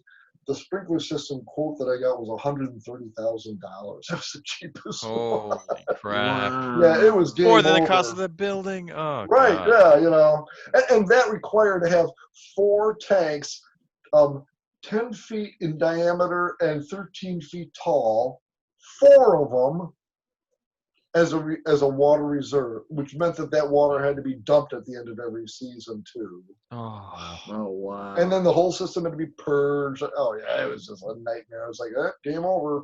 Yeah, forget it. We had a good run. We had a good run. Right? Good run, yeah. 8 years. Good run, baby. Damn good run. Yeah, so it is what it is. It's fine. So anyway, because of it, I learned how to build my own props, and at the end of it all, I ended up in the prop business. So nice. So now I make like really huge props for pumpkin fests and theme parks, water parks, haunted houses, escape rooms, you name it. Nice. A couple years ago, got to go to Lyon, France, and build an escape room that I had designed. Wow. So, that's awesome. I'm such a huge fan of escape rooms. I would kill to go to that. That would be. I made one that was a front of a pyramid. We did this huge front of a pyramid thing, and in the hieroglyphics we had like little alien stuff, because that was Nice. that was a theme of the. Nice. That the aliens had actually, built the pyramids or whatever. Yeah. And then that was in Maui. That went to a escape room in Maui. So stuff's all over the place. It was Nice. pretty cool. I painted the giant zombie head that is the entranceway to the zombie ride at Coney Island. Oh wow! I haven't seen that. So that was kind of funny too. It's like I got lucky again. I decided to be in the prop business. All of a sudden, I'm working on world class stuff. I mean, I helped build the sarcophagus, Merlin's sarcophagus in the last Transformers movie. Oh, the last night. Yeah. Merlin's sarcophagus. That's in the movie. Oh, okay. Has little skulls of the Nile. I helped build that. That's awesome. Yeah. I'm looking at the zombie in Coney Island. That is a hell of a big zombie head. That thing is 2 thick. stories tall. It's amazing. Wow. It's 2 stories tall. Yeah. And so you fabricated that and painted it? No. I just painted it. Okay. That was actually done at a shop called Legacy 3D here in Chicago. And, Really cool. Yeah. It actually has a metal framework inside of it, just for support. But foam's tough stuff. Foam's amazing. Yeah. It's pretty crazy material. I love working in foam. I saw a picture of you. You posted. You're hacking away. You're actually sculpting with a chainsaw. Right. I use like a little trimming chain. That was the clown doorway. Huge clown doorway. And I do most of the sculpting with a chainsaw first, to get it down, whittle it down to workable size, and then a rasping tool, and then at the end you're just using little rasping tools and sandpaper and shit. It's fun. I like it. Very cool. Yeah. Well, you've had a hell of a career in the arts, doing like just about every possible thing. Yeah. Right. Jack of all trades. Yeah. Honestly. And it's funny because everybody, when they look at that and they hear about it, and they go, wow, that you just bounced around like I'm this free spirit that's bouncing from job to job. Don't bother me with that. I'm off to do this now. As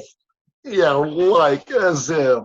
I mean, maybe when I toured all those ski resorts, but like that's insane. That was a long time ago, brother. Yeah. No, it's all like, you got work. What is it? Have you ever done this before? Yeah, sure. Yeah, totally. Yeah, I'm your Okay. guy. All right, real quick story. In 2007, one of the agencies I had worked for a long time closed its doors, and all of a sudden, I had no work. I mean, it was pretty dire for a while there.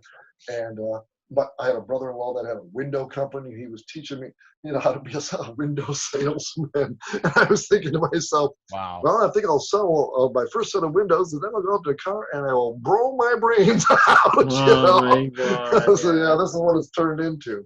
No offense to all the window salesmen listening to the show right now. Right. We don't love you as much as the nurses, but you're great. Here's the thing. I'm not a window salesman. That was the point. It was just that, it was so not me. Right. But I so appreciated him giving me a shot. And he didn't have to. Right. He took me on, brought me in.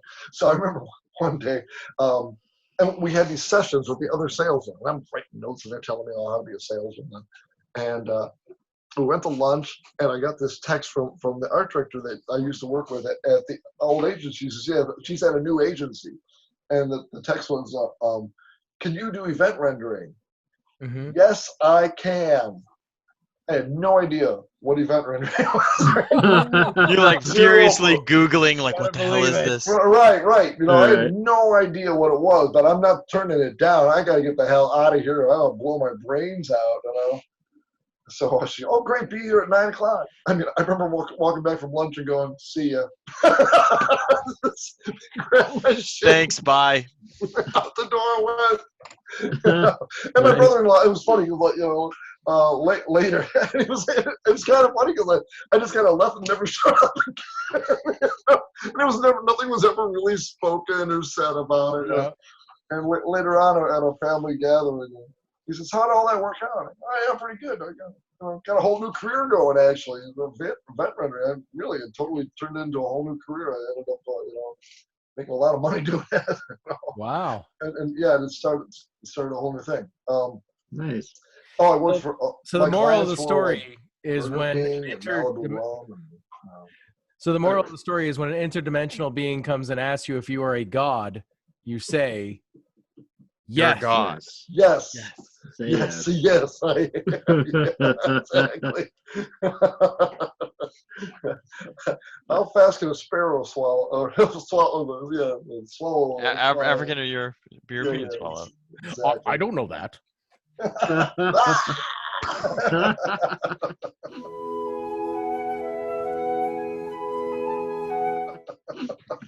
All right, so let's talk about.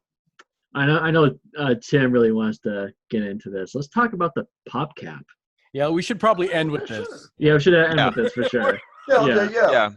We're entering like hour 2, I think, at this point. Yeah. Well, my 9 o'clock alarm just went off, so. I know, it's like, sorry, man.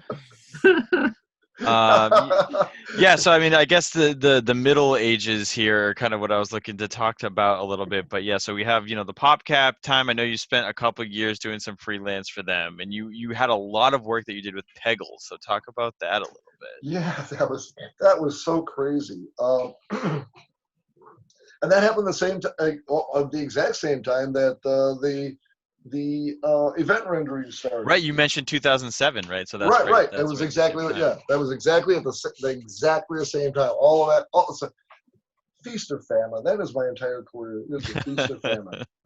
Suddenly I'm just bogged down with more words than I know what to do with, and it's cool because now they're in Seattle, and I'm just talking to them on the phone. And quite honestly, most of my clients I have never met. Most of them I've never even spoken to on the phone. Half the time I get emails from them, and I spent one summer working for a Chinese company where they would send me everything they needed in the morning, and that would be the end of their day. And I'd work on it all day long, and then I'd send it to them, and they'd have it for their morning meeting. I was like their in-house artist on the other side of the planet. Wow. And when I never spoke to them. Just emails, a little broken English sometimes, but we got through it. Made it happen. And my checks from them would show up UPS, and it would be all Chinese except for my name and the amount. That would be the only English on it, and the cash just all you fine. need. Yeah, Wow, that's cash all you just need. fine, huh? That's just fine. Yeah. That was best. That was a great gig. I spent an entire summer. It was like I'd get up in the morning and let's see what adventure awaits me today in Right.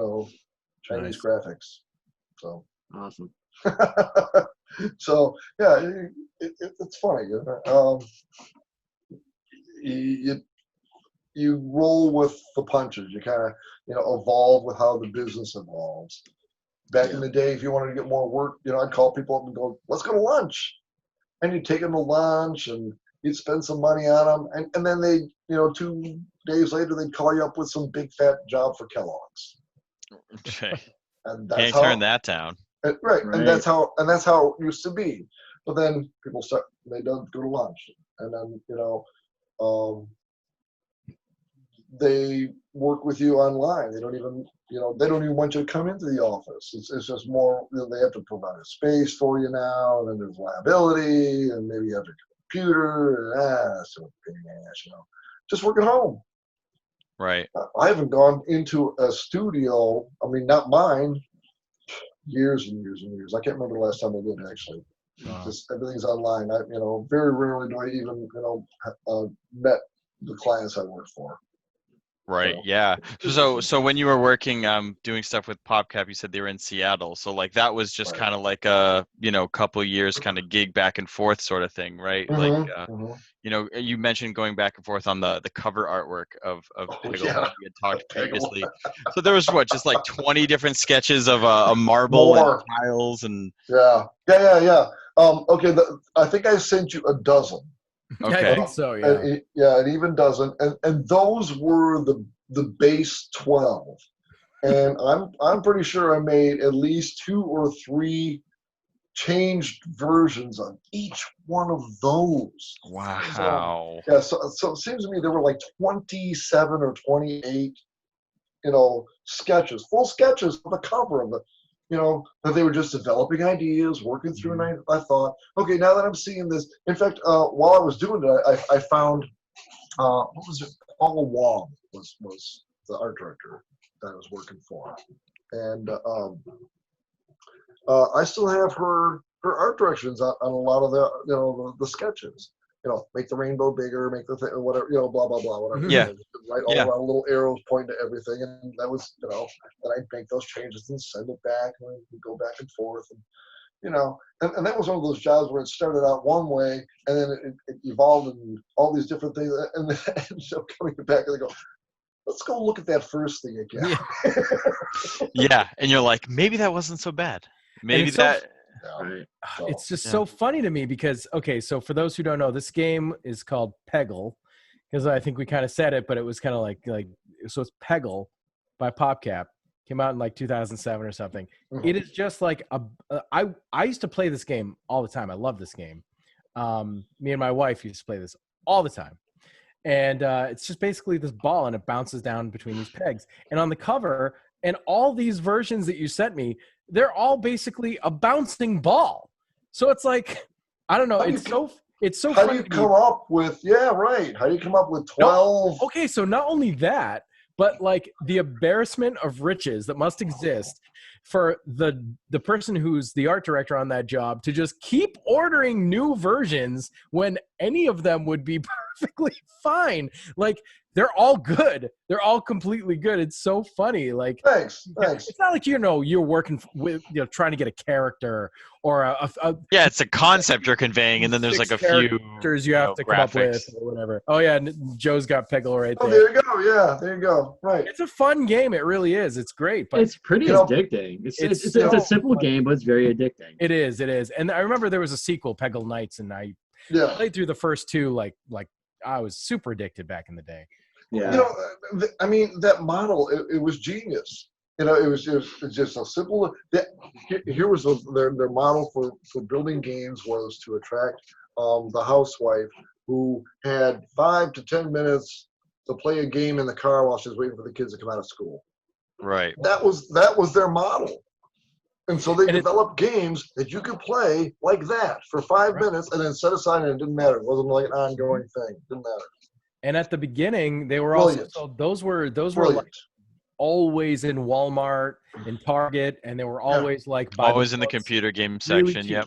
Yeah. They were always super cheap, and that's where we actually got them. We got them for the PC, but I mean, they were like $10 games. So it's like, oh, what do they got now? And then we realized we liked PopCap, and it's like, okay, well, let's see what else they have. Whatever. Eventually, we found. Plants vs. Zombies hit around that time, and they became huge, I think, because of that. Right. And then Peggle was like the next one that we had loved, and Bejeweled was I think their first. Right, and I did the cover art on Bejeweled too. Yeah. Okay. Bejeweled, I think, was probably their first big hit. Yeah, it was a big first hit for sure. Yeah, it was a great little company. It was really a great idea. The whole everything, their whole business model, everything. And it was real fun working for them. And nice thing too is they had money. Right. They had done well in the past, so they were able to pay out, and they had a lot of games going on at the same time too. A lot of Okay, I found the invoice. A lot with all those sketches. Yep. And it was like just shy of $5,000 to draw a bunch of marbles, bunch of silver balls bouncing around. Yeah. They didn't care. Oh my Wow. God. Yeah, they didn't care. They're Amazing. just like, let's do it.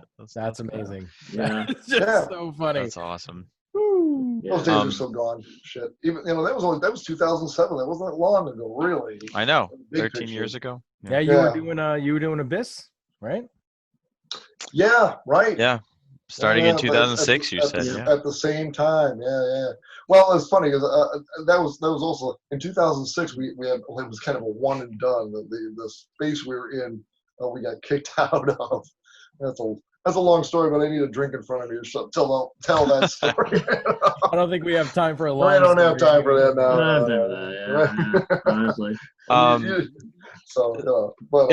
If there's one thing I would want to bend your ear on for a second, the only kind of thing we didn't get to touch on is your time at Eagle Games, and when you worked as like a kind of illustrative creative director doing a lot of like historical things, a lot of historical games, specifically Age of Mythology called out to me. I just kind of want to hear a little bit about your time with them, because I loved Age of Mythology, and I want to know like kind of how your role was, because it seemed like you played a pretty big part in that company for the well time. I was one of the owners. Okay, yeah. So I was a partner. I was a partner in the company. Wow. So we developed. Okay, this map behind me is the Civil War map. That's one big painting, actually. Back when I was actually still doing paintings. Actual paintings. Right, with real paint. And I finally I broke down and I got on the computer in 2004. It got to a point where I had to be competitive, and if I wasn't on a computer, it was just going to be lost in the dust. And I had so many friends, so many talented people that they just didn't quite make the transition to computers, or maybe they waited too long before they made the transition to computers, and their business just went to hell. And it was so sad to see these really super talented guys, and they're scrapping for work. Business changed dramatically. Right. Yeah, it's what it is. But you got to roll with the changes. So what happened with Eagle Games? Boy, we had this awesome poker game that this guy had developed, and it was our cash cow. We're making a ton of money off of it. So that was great, because we were like, the pressure's not even on for these other games to, make it big and support the company. The company's being supported by this poker game. That's awesome. So that left us plenty of opportunity to do whatever we wanted with other games, which was great. Bumped up the production value, and time to do it. And what happened was another company came along and talked to the guy that developed that game, and figured out a rather nasty plan to break his contract with us and steal him away from us. Wow. That's what happened. That's and, right. And then the whole company kind of crumbled around that. And actually, we had approached him. He lived out in Colorado. We flew out to Colorado to have an eye-to-eye talk with him. Sat down at the table and said, "Look, we get it. They're offering you more money than us. Why don't we just want to walk out the year, okay? Everybody takes their profit, and then we just cut you loose, okay? And you can do whatever you want, but you're developing the second game for us, and we want to release that, and we'll all make money off of it. Your contract will be good, and then you can go and do what you want at the end of the year." And he wouldn't go for it. Oh, wow. And we were like, okay, here's the thing. We had an ace up our sleeve. His lawyer had sent paperwork to us in the wrong order. And so they had to go all the way to the beginning and start all over again, which gave us, a heads up. So now we approached the whole situation in a completely different way and kind of, head him off in the pass a little bit on that. So we had that ace up our sleeve, and we played it and thought, okay, certainly he would see the logic in this, that we're going, not only is it going to destroy us, but it's going to destroy him too, and we will make sure that it does. our boat goes down. We're chaining ours to your boat, and we're both going down. Right. The idiot would not go for it, and that's exactly what happened. Both That's a boats shame. went down. They went down hard. Wow. And he ended up filing bankruptcy, and so did Eagle Games, and then Griffin Games came along and bought us up, and now it's Eagle Griffin Games. Wow. Yeah. And I did some work, a little bit of work for Griffin afterwards. I and the guy I work with at Eagle Games, I'm not going to say his name, but we are terrible enemies now. Oh, wow. Yeah, we are mortal. That's too We are bad. mortal enemies now. You finally found your 80s ski asshole. Oh boy. Yeah. Is he blonde? Yeah. I bet he's blonde, isn't he? He's blonde. No, he's balding. Oh. He yeah, might have been He's blonde. blonde and balding. yeah. I choose to believe that he's blonde and he has flowing locks in my imagination. Well, in his dreams, he is. He wishes. Ooh, baby. You're knock down the shine, you're scaring the kids. Wow.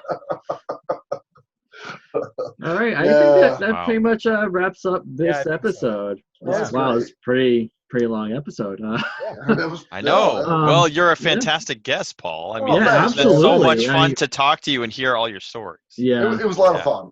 yeah. Right. No, It's that's been awesome. an interesting adventure, that's for sure. Thank you very I much have for to say, I mean, I know this was already brought up, but I'm just really amazed and really happy that you decided to keep all of that artwork.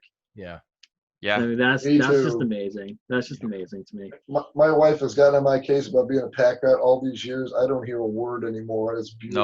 No, that's the stuff you got to hang on to. No one else is gonna, and that's just Years ago, priceless now. Parasite It's worth Steve it and just I not to hear used any more shit from my to, wife. years ago, Parasite Steve and I used to draw a lot together, and I kept everything from like stuff we did from like the late '80s through the '90s, and I have everything packed up. And it's stuff that I you go back. I can't get rid of. Like sometimes I'll like find it and look through like, oh wow, this is terrible, but Yeah, but keep on. memories. Still got it. I still have it. It's like it just means so much to me. It's like money can't buy that. So Yeah. Not every artist, okay, everybody, you have a couple clunkers, of course, yeah. I saved them, when I was digging through the stuff, I'm like, ooh, what was I thinking? Right. First of all, I would never show this to anybody. Why did I keep it? What was the logic? I don't. Because you and knew. Never go back to that dark place again. And yet, what did I do? I put it right back in the drawer. See, I know why you tried Why? to keep it, because you knew that you were going to be on our show.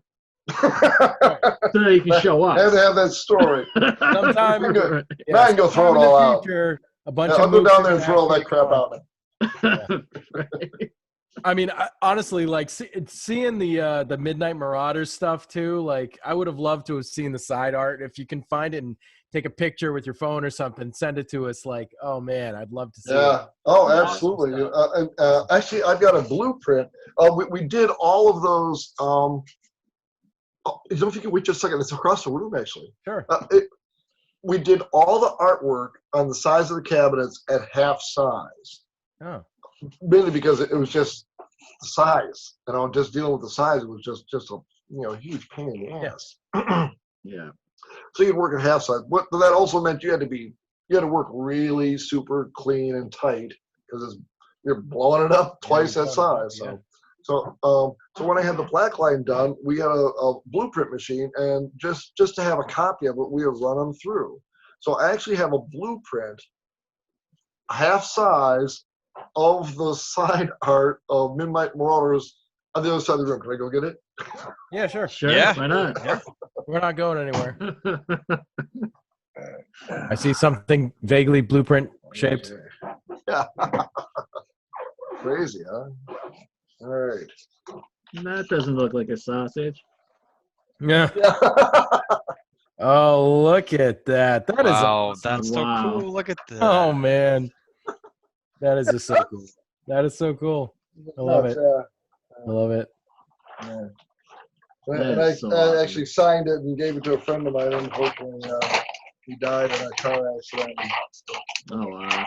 Oh, Sister gave this back to me at his funeral. very sorry to hear that. That's Yeah. Long time ago, like 25 years ago. Thank All right, you Joe, guys you wanna so play us much out? for watching, listening, whatever you're listening or watching from.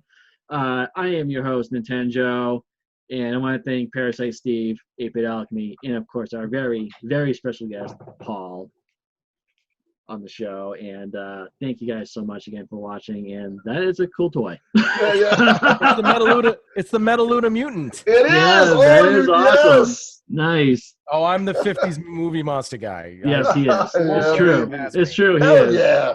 Are you surprised? Come on. Or just this guy too.